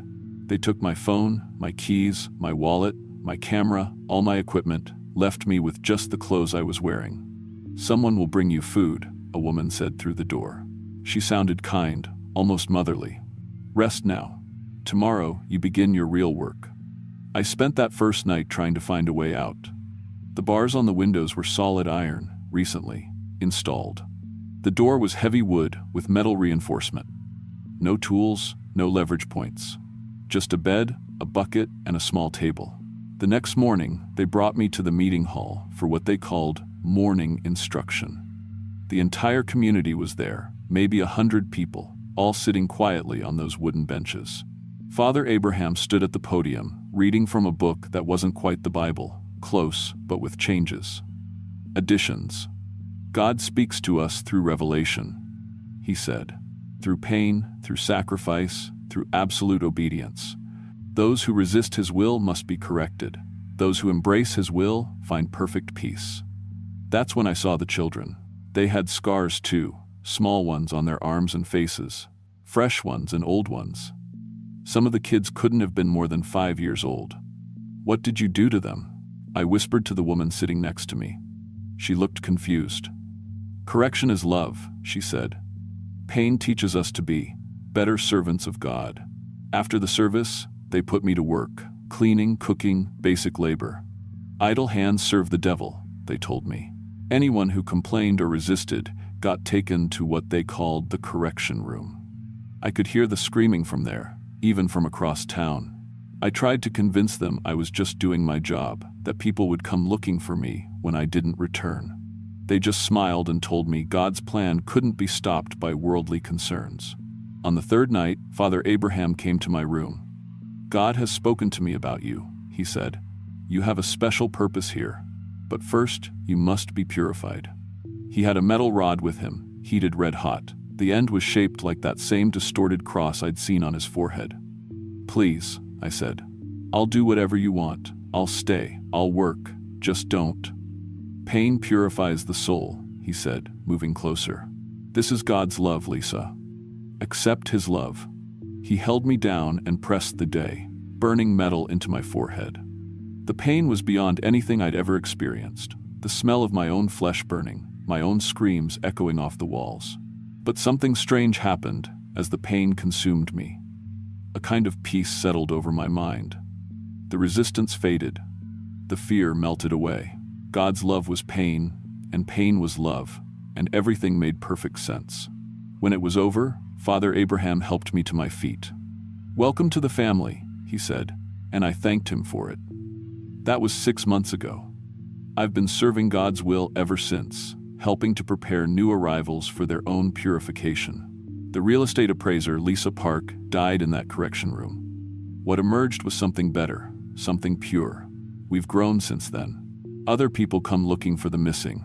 Investigators, journalists, family members. God provides, and we welcome them all. Some resist longer than others, but everyone finds peace eventually. I'm telling you this story now, because God has spoken to me about you. Yes, you, listening to this. He's shown me your face in my prayers. We've been expecting you. The address is 847 Mountain View Road, about 3 hours north of the city. Just follow the signs to Salvation Creek. Don't bring anyone with you. That would only complicate your purification process. Come soon. Father Abraham is preparing the brand for you right now. Pain purifies the soul, and we have so much love to share.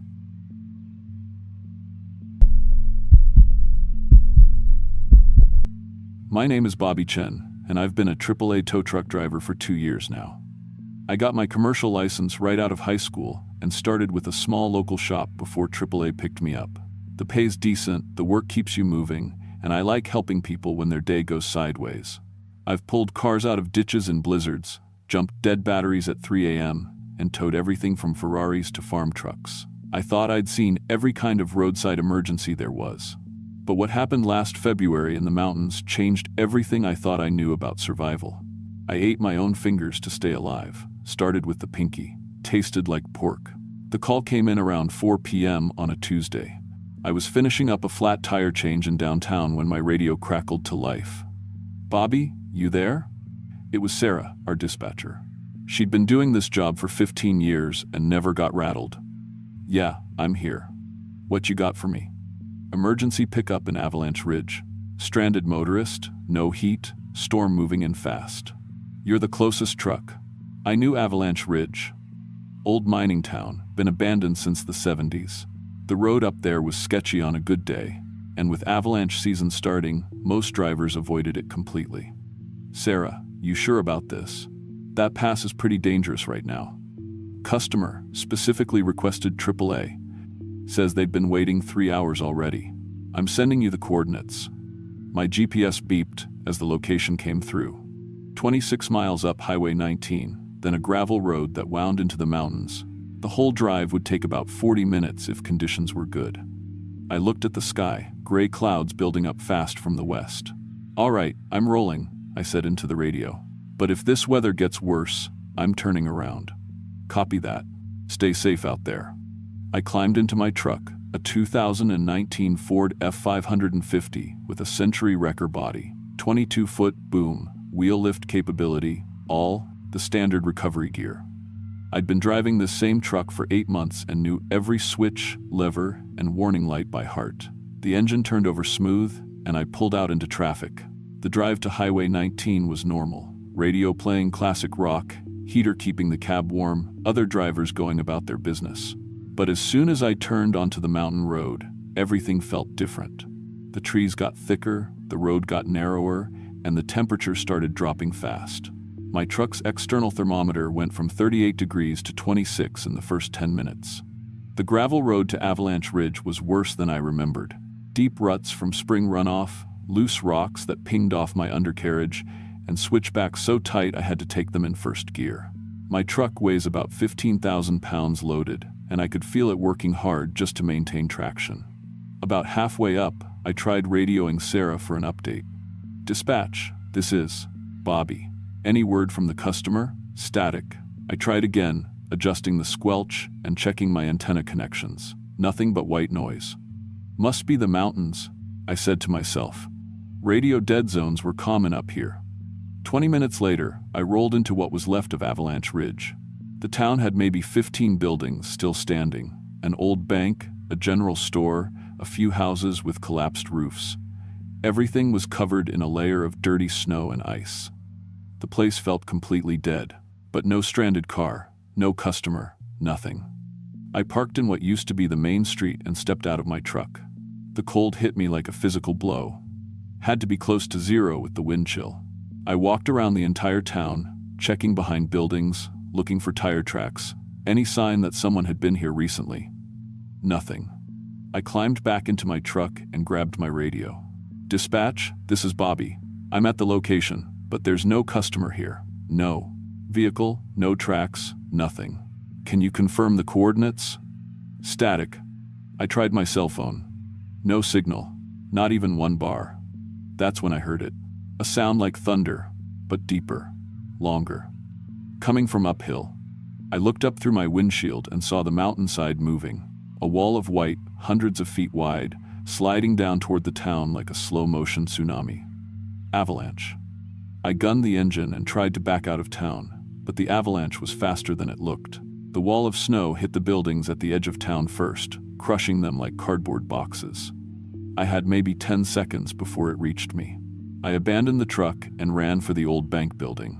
It was brick, 2 stories. Looked like the most solid structure still standing. I made it through the front door just as the avalanche hit. The sound was incredible, like being inside a freight train while it derailed. The building shook, windows exploded, and then everything went dark. The snow had buried us completely. I was trapped in total darkness. My flashlight was back in the truck, along with my emergency kit, my food, my water, everything. All I had were the clothes on my back, and whatever was in this building. I felt around in the dark until I found what felt like an old desk. In the drawers, I found a cigarette lighter that still worked, and some papers I could use for kindling. The tiny flame showed me I was in maybe a 12 by 15-foot room. There was a doorway that led deeper into the building, but when I checked, the snow had pushed through the back windows and filled the entire rear section. The front door was packed solid with snow. The windows too. Even the spaces around the doorframe were sealed tight. I tried digging with my hands, but the snow was compressed hard as concrete. I was sealed in. The lighter was getting hot, burning my thumb, so I let it go out, back to total darkness. I sat on the floor and tried to think. Someone would notice I was missing when I didn't check in. Sarah would send another driver to look for me. The avalanche would make the news. Search and rescue teams would come. All I had to do was wait. By the next morning, I was getting hungry. I'd found some old papers and wood scraps to burn for heat, but the smoke was making the air thick and hard to breathe. I realized the building was sealed so tight that I was using up the oxygen. I started breathing slower, moving less, trying to conserve air. That afternoon, the hunger got serious. I searched every inch of the building and found nothing edible, not even bugs or mice. I tried eating the paper, but it just made me sick. On day 2, I started looking at my leatherwork gloves differently. Leather is cowhide. Cowhide is meat, technically. I tried chewing on the fingers of one glove, but it was too tough and tasted like chemicals. That night, I was so hungry I couldn't sleep. I kept thinking about food. Burgers, pizza, anything. My stomach felt like it was eating itself. That's when I looked at my own hands. I'd heard stories about people in survival situations doing desperate things, plane crashes in the mountains, shipwrecks, people eating things they never thought they could eat. I held my left hand up in the lighter flame and looked at my pinky finger. It was already getting frostbitten from the cold, black around the tip, probably going to get infected anyway. I put the lighter down and bit into the fingertip. The pain was incredible. But underneath the pain was something else.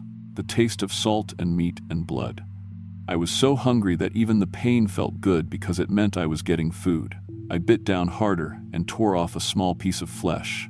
It was tough and weird tasting, but it was protein. It was food. I swallowed it and immediately felt a little better. The hunger backed off just a tiny bit. Over the next hour, I ate the entire tip of my pinky finger down to the first joint. I used my lighter to heat up my multi-tool and cauterize the wound so it wouldn't bleed too much. Day 3. I moved on to my ring finger. By then, it was getting easier. I told myself I was just doing what I had to do to survive. Animals in the wild gnaw off their own legs to escape traps. This wasn't different. But somewhere around day 4, I started enjoying it. Not just the relief from hunger, but the taste, the texture, the warm feeling in my stomach afterward. I began talking to my radio like Sarah was still there. Yeah, I'm getting some food now. Found some meat in here. It's not too bad. Tastes kind of like pork. I started planning which fingers to eat next, which would give me the most meat, how to make it last longer. Day 5. I moved on to my toes. Had to take off my boots, which was hard because my hands were getting clumsy without most of my fingers. But toes had more meat than fingers. More calories. I was getting weak, but my mind felt sharp. I had a system now. I would eat a little bit every few hours to keep my energy up. I had to stay alive until the rescue teams found me. Day 6, I started on my left forearm. Used my multi-tool to make small cuts and peel away strips of muscle. The meat was darker than my fingers, more like beef than pork. That's when I started seeing customers. A woman in a red car pulled up outside the building. I could hear her car engine, see her headlights through the snow. She needed a jump start. "I'll be right there, ma'am." I called out, "Just let me finish my lunch first." I tried to get up to help her, but my legs weren't working right. I'd eaten too much of the muscle in my calves. But that was okay. I had an extension cord I could use as a tow strap. I spent an hour trying to tow her car with the extension cord, pulling it through the snow-filled building. She kept calling for help, but I was working as fast as I could. Day 7, more customers showed up. A whole line of them. I was running a roadside diner now, serving them the best meat they'd ever had. They loved it, kept asking for more. "What kind of meat is this?" one customer asked. "Special recipe," I told him, cutting another slice from my thigh. Been in my family for years. I was down to the bone in several places. My left arm looked like something from a horror movie, but it didn't hurt anymore. Nothing hurt anymore. I felt light, like I was floating. On day 8, I heard digging. Real digging this time. Not imaginary customers.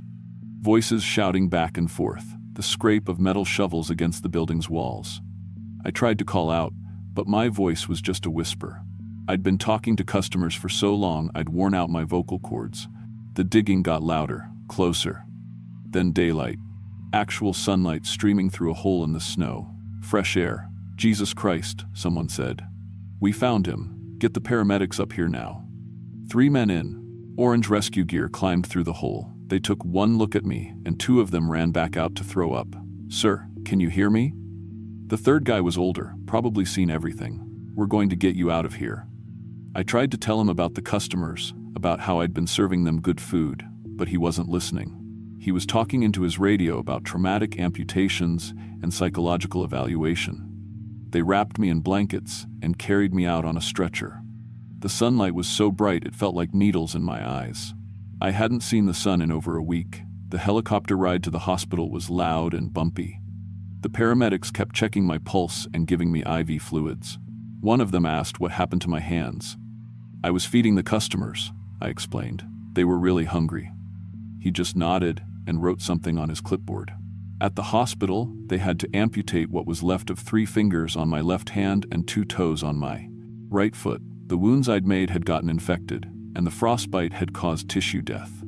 They did skin grafts on my arms and legs where I'd cut away the muscle. The psychiatrist said I had severe PTSD and something called auto-cannibalistic compulsions. They kept me on a 72-hour hold because I kept trying to bite my remaining fingers. My girlfriend Jessica came to see me once. She took one look at my hands and started crying, said she couldn't handle it, said I wasn't the same person anymore. She was right, I wasn't. AAA fired me, obviously. Can't drive a tow truck when you can't grip the steering wheel properly. Can't operate the winch controls. Can't even hold a pen to write up the paperwork. I'm on disability now, live in a studio apartment downtown, go to therapy twice a week, take medication that's supposed to help with the urges. But sometimes, late at night when I'm really hungry, I still look at my remaining fingers and remember how good that first bite tasted. How it felt to finally have food in my stomach. How satisfied those customers were with what I served them. The therapist says those customers weren't real. Says I was hallucinating from hunger and oxygen deprivation. But I remember their faces. I remember how grateful they were. Sometimes I wonder if you've ever been really, truly hungry. Not just haven't eaten lunch yet hungry, but starving. When your body starts consuming itself just to keep your heart beating. Because once you cross that line, once you know what you taste like, it changes you. Forever.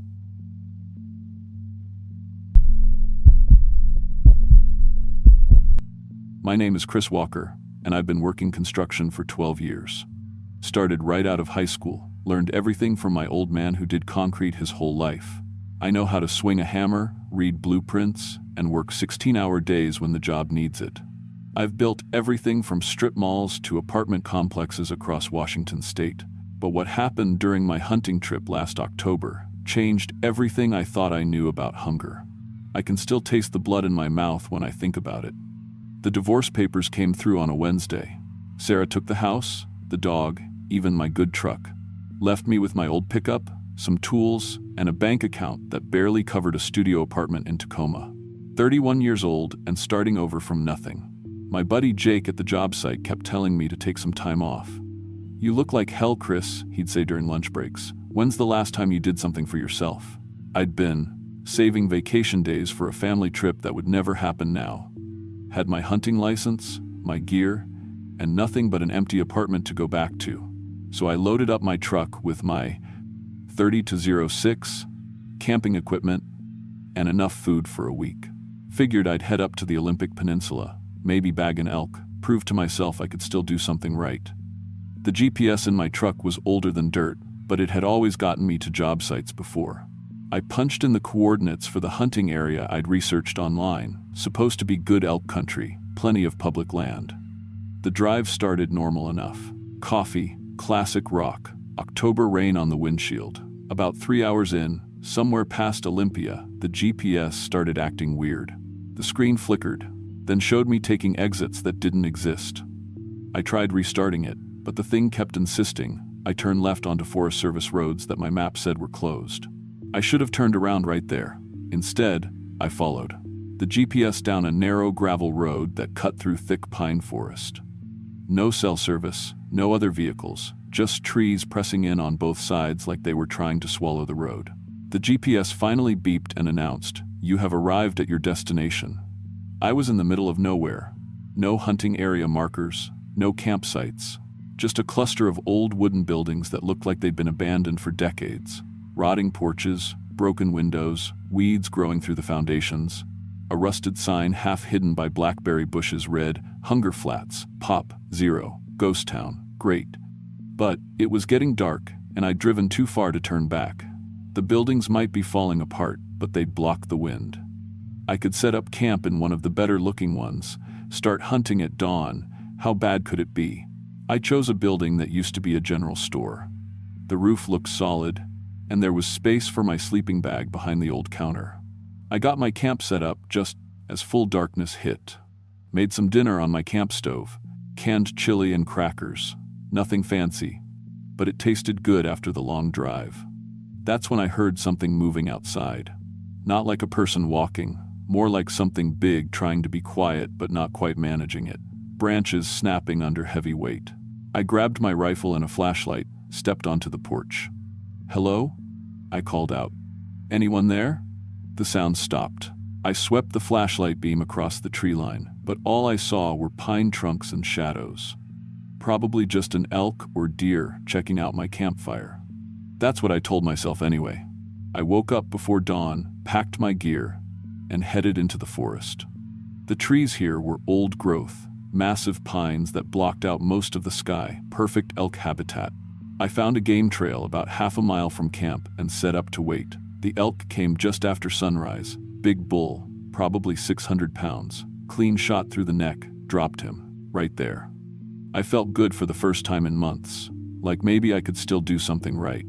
I field dressed the elk, hung the quarters to cool, and hauled the first load back to camp. Cooked up some backstrap on my camp stove for lunch. Meat looked perfect. Dark red, marbled with fat. Should have tasted amazing, but it didn't. Tasted wrong somehow, like cardboard soaked in iron. I choked down a few bites, but my stomach felt empty. Emptier than before I'd eaten. Like the meat had made me hungrier instead of full. Figured maybe I was just tired. Stress can mess with your appetite, right? I'd feel better after a good night's sleep. I was packing away the cooking gear when I saw him. Tall guy, maybe 6'5", standing at the edge of the clearing. Pale skin, dark hair, wearing hunting clothes that looked expensive. He just appeared there, like he'd walked out of the forest without making a sound. "Good shooting," he said. His voice was quiet, but it carried across the clearing, like he was standing right next to me. "Thanks," I said. My rifle was leaning against a tree about 10 feet away. Too far if this guy turned out to be trouble. "You hunting out here too?" He smiled. His teeth looked too big for his mouth. "You could say that. Name's David. I've been watching you since yesterday." That made my skin crawl, but I kept my voice steady. "Watching me? This is good hunting country," David said. He was walking closer now, hands in his pockets. "But you're hunting the wrong game." "What do you mean?" "Elk, deer, rabbit, that's all just practice, kid stuff." He stopped about 20 feet away. Up close, his skin looked almost gray, and his eyes were too dark. Like there was nothing behind them. "There's better game in those old buildings, more challenging." I didn't like where this was going. "What kind of game?" "The kind that used to be human." The words hit me like cold water. This guy was either crazy or dangerous. Maybe both. I took a step toward my rifle. "I think you should leave." David laughed. It sounded like wind through dead trees. "You're not ready yet. But you will be. The hunger always wins in the end." When I looked up from grabbing my rifle, he was gone. Just vanished back into the trees like smoke. I should have packed up right then. Should have thrown everything in my truck and driven straight back to Tacoma. But the rational part of my brain kicked in. Stressed out construction worker meets weird local hunter in the woods. Guy was probably just trying to scare the city boy, some backwoods hazing ritual. Besides, I had a whole elk to process. Meat I'd paid good money to hunt. Sarah always said I was too stubborn to know when to quit. That night, I couldn't sleep. Every time I closed my eyes, I kept thinking about what David had said. The kind that used to be human. What did that even mean? Around midnight, I gave up and took my flashlight. Outside. Maybe some fresh air would clear my head. The moon was bright enough that I could see the other buildings clearly. Most were just empty shells, but one of them looked like it used to be a house, had something hanging from the porch rafters. I walked over to check it out. It was meat, hanging in strips like jerky, but the wrong color. Too pale. And the smell. I've gutted hundreds of animals over the years. Know what fresh meat smells like, what spoiled meat smells like. This was different. Sweet and rotten at the same time, like flowers left too long in water. But underneath that smell was something else. Something that made my mouth water. I reached out to touch one of the strips before I realized what I was doing.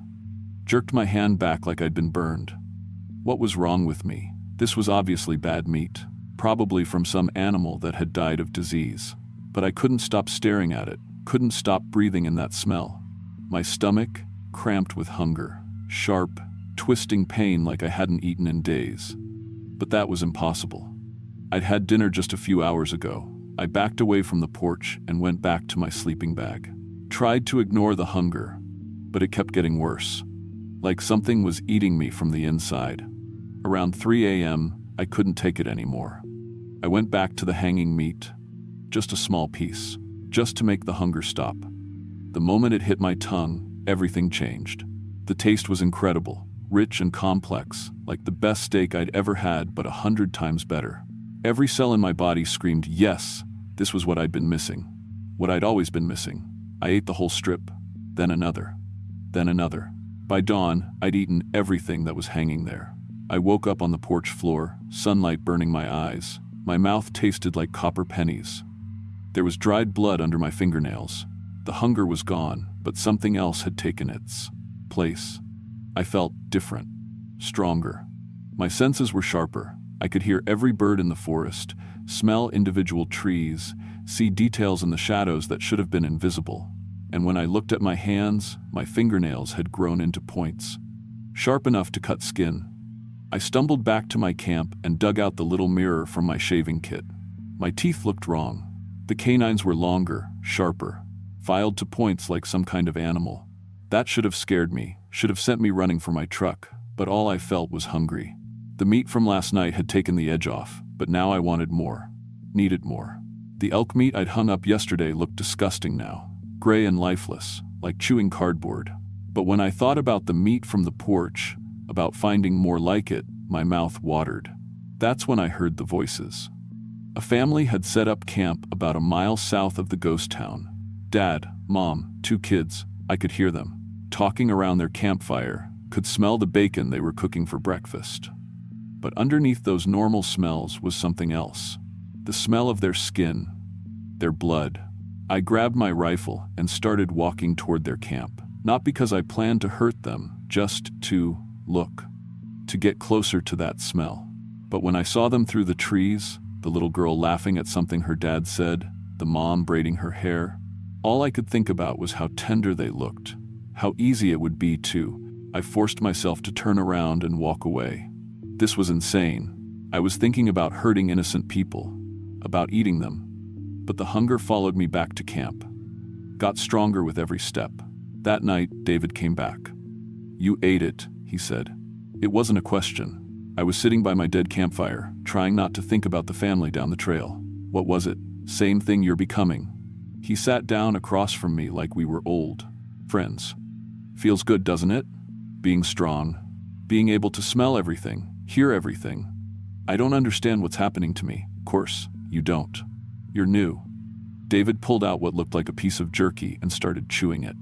Been about 30 years since I ate my first taste. Used to be a logger, worked these forests, got snowed in one winter, ran out of food, found my partner frozen in his sleeping bag. He took another bite. In the moonlight, I could see it wasn't beef jerky. Didn't mean to eat him at first, just a little bite to stay alive. But once you cross that line, he shrugged. There's no going back. The hunger never stops. Regular food tastes like dirt. Only one thing that satisfies it now, human flesh. Fresh is best. But the dried stuff works too. He gestured toward the building where I'd found the hanging meat. I keep a supply there. Never know when another traveler's gonna get lost out here. I should have been horrified. Should have grabbed my rifle and shot him right there. But instead I asked, how many? Lost count after 50. Hunters, hikers, families on camping trips. Even got a few park rangers. His smile showed those filed teeth again. The smart ones leave when they see the ghost town. The stubborn ones stay and set up camp. Like me, like you, though you're the first one who found the meat on his own. Usually takes more convincing. The hunger twisted in my stomach, sharp and demanding. I thought about the family down the trail again, about how quiet the forest would be afterward. There's 3 rules, David said. First, never eat where people can find the bones. Second, always save some for drying. You never know when prey might be scarce. Third, share with the pack. Pack? You think we're the only ones? This whole forest is our territory. 6 of us now, maybe 7 with you. We look out for each other, share the hunting grounds. He stood up, brushing dirt off his pants. Family down the trail's been there 2 days. Kids are getting restless. Parents are gonna pack up tomorrow morning. You've been watching them. Course I have, but they're yours if you want them. First kill's special. Sets the tone for everything that comes after. He started walking away, then stopped. Word of advice? Take the kids first. Parents get dangerous when they're young or threatened, but kids trust grown-ups. Then he was gone again, melted back into the darkness. I sat by my cold fire for hours, thinking about what he'd said. About choices I'd made and couldn't take back. About the taste of human flesh and how much I wanted more. About the little girl with braided hair who'd be easy to catch if she wandered away from camp. I didn't sleep that night. Just sat there listening to the forest, smelling the air, feeling my teeth with my tongue. They were sharper than before, strong enough to tear meat from bone. When dawn came, I packed up my camp. But instead of heading home, I walked toward the family's campsite. The dad was loading gear into their SUV while the mom made breakfast. The kids, boy about 8, girl maybe 6, were playing with sticks by the fire. They looked up when I walked into their clearing. "Morning," the dad said. He had kind eyes, calloused hands like mine, probably worked with his hands for a living too. "You camping nearby?" "Yeah, just up the trail," I said. My voice sounded normal. Human. "Beautiful country out here. Sure is. Kids wanted to see a real ghost town. Found some old buildings about a mile north." "Hunger Flats," I said. "Interesting history." The little girl ran up to me, curious like kids always are. "Are you a cowboy?" she asked. "You look like a cowboy." "Construction worker," I told her. "But I hunt sometimes." "What do you hunt?" the boy asked. I looked down at them. Sweet faces, bright eyes, trust in every expression. They smelled like soap and toothpaste, and that particular smell of healthy young animals. "Whatever I can find," I said. The hunger was so strong now I could barely think. All I had to do was grab one of them. The parents were distracted, loading the car. By the time they realized what was happening, it would be too late. My hands started reaching for the girl. Then I caught sight of myself in the SUV's window. Yellow eyes, teeth like broken glass, skin gone pale and tight across my skull. What was I becoming? I jerked my hands back. "Have a safe trip," I mumbled, and got out of there fast. But I didn't go far. Just back into the trees where I could watch, where I could wait. An hour later, the family packed up and drove away. I followed them to the main road, running through the forest faster than any human should be able to move. Watched their taillights disappear around a curve. They were safe. For now. But I was still hungry. That was 3 weeks ago. I never made it back to Tacoma. Never went back to my job, my apartment, my old life. What would be the point? I live in Hunger Flats now, in the old general store where this all started. David was right about the pack. There are 7 of us total. We hunt together, share our kills, teach the new ones how to survive, how to set traps for hikers, how to disable car engines so people can't escape, how to make the screaming stop quickly so other campers don't hear.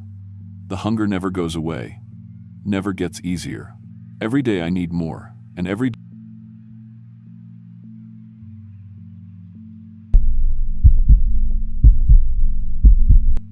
My name is Janet Mills, and I've been working night shifts at gas stations for about 6 years now. Started when I was 18, right out of high school. Most people think it's just sitting around, but you deal with a lot: drunk drivers, people trying to steal, weird customers at 3 a.m. I thought I'd seen everything until I got the job at the Shell station near Black Mold Crossing. That place taught me there are worse things than drunk people and thieves, much worse things. It's wearing someone else's face tonight. I hope it's not someone I knew. The Shell station sits about 15 miles outside of Fairbanks, Alaska. It's one of those old-style stations with just 2 pumps and a tiny store inside. The kind of place that should have been torn down years ago, but it's the only gas for 30 miles in any direction. I took the job because the paper mill closed down and nobody was hiring. Graveyard shift paid an extra $2 an hour, and I needed every penny. The building is basically one big room with rows of snacks, a coffee machine that breaks down every week, and a register that takes forever to process cards. There's a tiny office in the back where I do paperwork, and a bathroom that barely fits one person. 2 big windows face the pumps, and another smaller one looks out toward the woods behind the station. That back window, I wish they'd just boarded it up. My first week was normal enough. Truckers stopping for coffee, hunters buying supplies, the occasional tourist who took a wrong turn. The job was boring but easy. Clock in at 11 p.m., help customers, stock shelves, clean, clock out at 7 a.m. The only weird thing was how quiet it got after 2 a.m. No cars, no people, just the hum of the freezers and the wind outside. That's when I met Tommy Crowfeather. He came in around 3 a.m. on my 8th day, an older native guy with gray hair and a long braid. He bought a pack of cigarettes and a coffee, but instead of leaving, he just stood there, looking at me. "You new here?" he asked. "About a week," I said. He nodded slowly. "You be careful, girl. This place." He looked around the store like he could see something I couldn't.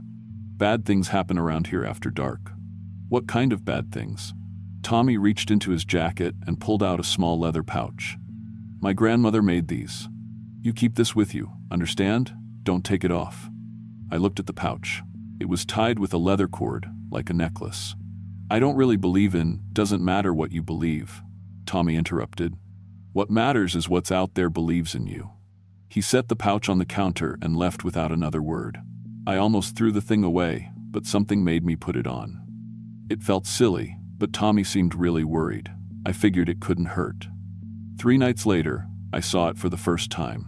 I was doing inventory around 4 a.m. when something moved past the back window, something big. I looked up and saw what I thought was a dog walking on its back legs. My brain tried to make sense of it. Maybe it was a bear? But bears don't walk like that, all smooth and purposeful. And they definitely don't have arms that hang down to their knees. When I looked directly at the window, whatever it was stopped moving. Just stood there in the shadows between the trees. I couldn't see details, just a dark shape that was too tall to be a dog and the wrong shape to be a person. We stared at each other for maybe 10 seconds. Then it stepped back into the woods and disappeared. I told myself it was a bear, had to be a bear. The next morning, I mentioned it to Dave, the day shift guy. He just laughed. Probably was a bear. They come around sometimes looking for garbage. But something in his eyes said he didn't believe it either. Over the next few days, I noticed other weird things. The birds that usually gathered around the dumpster behind the station were gone. All of them. The stray dog that sometimes hung around looking for food scraps stopped showing up. Even the mice that used to get into the snack display vanished. It was like the animals knew something I didn't. Then the radio report started. Search continues for 3 hikers who disappeared in the Black Mold Crossing area, the DJ announced during my second week. Jennifer Walsh, Mike Torres, and David Kim were last seen at a local gas station before heading into the wilderness. I remembered them.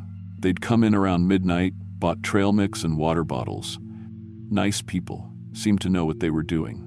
The thought of them lost out there made my stomach hurt. 2 days later, I found the skin. I was taking out the trash when I saw it hanging from a pine tree about 20 feet behind the station. At first, I thought it was a plastic bag caught in the branches, but when I got closer, I could see what it really was. Human skin, fresh, still wet in places, hanging there, like someone had taken off a jacket and tossed it aside. I threw up right there in the parking lot. I called the police, but they said they'd send someone out in the morning. Probably just some animal hide, the dispatcher said. Hunters leave stuff like that around sometimes. But I knew what I'd seen. That wasn't from any animal. When I went back to check on it an hour later, the skin was gone. That's when Mr. Peterson showed up. I'd seen Peterson dozens of times. He was a regular, came in every Tuesday around 5 a.m. for coffee and cigarettes before work. Quiet guy, always polite, always exact change. I knew his routine by heart. But something was wrong this time. He moved too smoothly, like he was floating instead of walking. His head turned a little too far when he looked around. And his eyes, they were too focused, too aware, like he was studying everything instead of just seeing it. "Good morning, Janet," he said, and his voice was perfect. Exactly how Peterson always sounded. "Morning, Mr. Peterson," I said, but my hand found the leather pouch around my neck. He bought his usual coffee and cigarettes, but he handled the money wrong. Peterson always counted out exact change, but this time he just handed me a 20 and waited for change like he didn't know what he usually did. "How's your daughter doing?" he asked while I worked the register. "Still in college?" That stopped me cold. Peterson had never mentioned knowing I had a daughter, and I'd never told him about Sarah. "She's fine?" I said carefully. Good, good. Smart girl from what I hear. Studies hard. Stays up late in that little apartment near campus." My hands started shaking. I'd never told anyone at work about Sarah's apartment. Hell, I'd never told anyone in Alaska about Sarah at all. "Here's your change," I said, holding out the bills. When Peterson reached for the money, his fingers were wrong, too long, with extra joints. And when he smiled, I could see that his teeth didn't fit right in his mouth. "Thank you, Janet. See you next week." He walked out, but I watched him through the window. Instead of getting in his truck like always, Peterson walked around the side of the building toward the woods. Just walked into the trees and disappeared. The real Peterson came in the next Tuesday at his usual time. He looked tired and confused. "Janet, did I come in here last week?" he asked. "My wife says I did, but I don't remember it at all." I didn't know what to tell him. That night, the phone calls started. The station phone rang around 2 a.m. When I answered, I heard my mother's voice. "Janet, honey, why don't you come outside? I'm waiting for you in the parking lot." My mother had been dead for 3 years. "Janet," the voice said again, "come outside, baby. Mama's here." I hung up and unplugged the phone. But then my cell phone started ringing. Same voice, same words. I turned that off too, but it kept ringing somehow, even with no power. I looked out the front windows. The parking lot was empty except for my car. But something was moving near the tree line, just out of sight. Something that wanted me to come outside. I stayed inside and turned up the radio as loud as it would go. Over the next few weeks, more people went missing. A family driving through, a state trooper, a couple of hunters. All last seen at my gas station, according to the reports. But I remembered serving them. They'd all seemed normal when they left. Or at least, I thought I remembered serving them. Tommy came back on a Thursday night, but he looked scared. "It's getting stronger," he said. "The charms aren't working as well anymore." "What is it?" I asked. "What's out there?" "My people have a word for it. Skinwalker. It wears the faces of the dead, pretends to be them, but this one's different. It's not just wearing faces.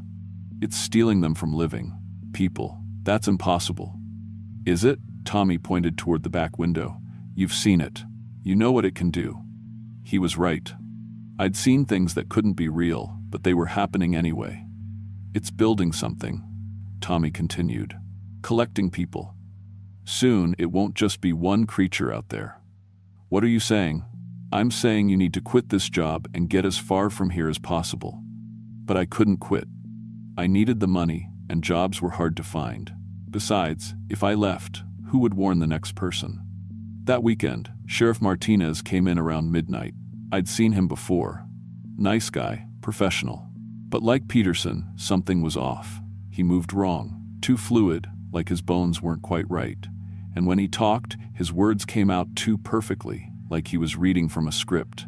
"Janet, we've been getting reports about strange activity around here," he said. "People going missing? You seen anything unusual?" "No." "Sir," I lied. "That's good. You know, we found something interesting today. Want to see?" He held up a plastic evidence bag with a piece of skin inside. Human skin, with a tattoo I recognized. It belonged to Mike Torres, one of the missing hikers. "Funny thing about this," Sheriff Martinez said, "we found it in a cabin about 10 miles from here, along with a whole lot more." He was studying my face, watching my reaction. "The cabin was full of them," he continued. "Skins hanging like clothes in a closet. All organized and preserved, like someone was building a collection.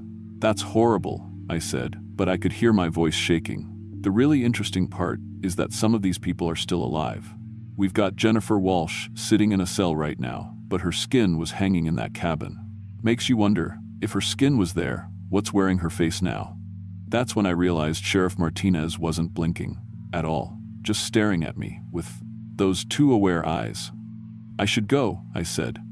Should you? Your shift doesn't end for 6 hours. I'm not feeling well. That's too bad. Because I was hoping you could help us with something. You see, we know there's someone in this area who's been interfering with our work. Someone who's been warned to stay away but keeps asking questions. He meant Tommy. I don't know what you're talking about. Don't you? Sheriff Martinez smiled, and his teeth were too sharp. We found his truck this morning, empty. But don't worry, he'll be joining our collection soon enough. I reached for my phone to call 911, but he shook his head. I wouldn't do that if I were you. After all, who do you think would answer that call? He was right. If they'd gotten to the sheriff, they could have gotten to anyone. The thing is, Janet, we've been watching you. You're perfect for what we need. Young, healthy, good bone structure. Your skin would fit many of us very nicely. That's when I ran. I bolted toward the back door, but it was locked. I fumbled with the keys while Sheriff Martinez walked calmly toward me. There's nowhere to go, Janet. We own this whole area now. Every person you might run to, every place you might hide, we're already there. I finally got the door open and ran into the woods behind the station. I could hear him following, but he wasn't hurrying, like he knew I couldn't get away. The trees were thick and it was too dark to see much, but I kept running. Branches scratched my face and arms, but I didn't stop. I just had to get away from that thing wearing Sheriff Martinez's face. I don't know how long I ran, but eventually I came to a clearing. In the middle was a small cabin I'd never seen before, even though I'd lived in this area my whole life. The door was open. Inside, I found them. Dozens of human skins hanging on racks like clothing in a department store. All of them preserved perfectly, ready to wear. I recognized some of the faces, the missing hikers, the state trooper, people from town I hadn't seen in a while, but the worst part was seeing my own face hanging there too. My skin, somehow removed and preserved, waiting for something to put it on. How was that possible? I was still wearing my skin. I could feel it, wasn't I? I looked at my hands. They looked normal, but suddenly, I couldn't remember getting dressed that morning. Couldn't remember driving to work. Couldn't remember anything before arriving at the station. What if I wasn't Janet Mills at all? What if I was something else wearing her face? I heard footsteps outside the cabin. Slow, deliberate footsteps. Janet, Sheriff Martinez's voice called. Come out, it's time to go home. But how could I go home? I didn't know who I really was anymore. I hid in the cabin until morning, but when the sun came up, everything was different. The cabin was gone. The skins were gone. I was standing in an empty clearing with no idea how I'd gotten there. When I made it back to the gas station, the day shift guy was there. Where the hell have you been? Dave asked. You were supposed to close up 6 hours ago.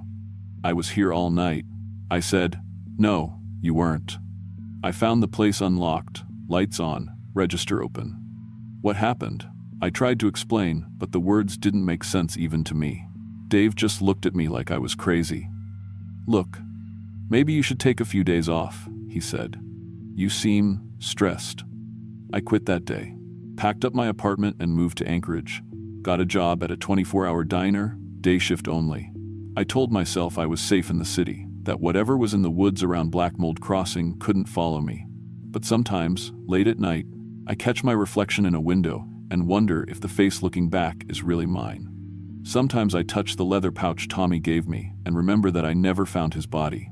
And sometimes, when a customer orders coffee and their voice sounds just a little too perfect, I wonder if they're really human at all. The thing about skinwalkers is that once they have your skin, they can become you whenever they want. They know everything you know, remember everything you remember. They can fool your closest friends, your family, even yourself.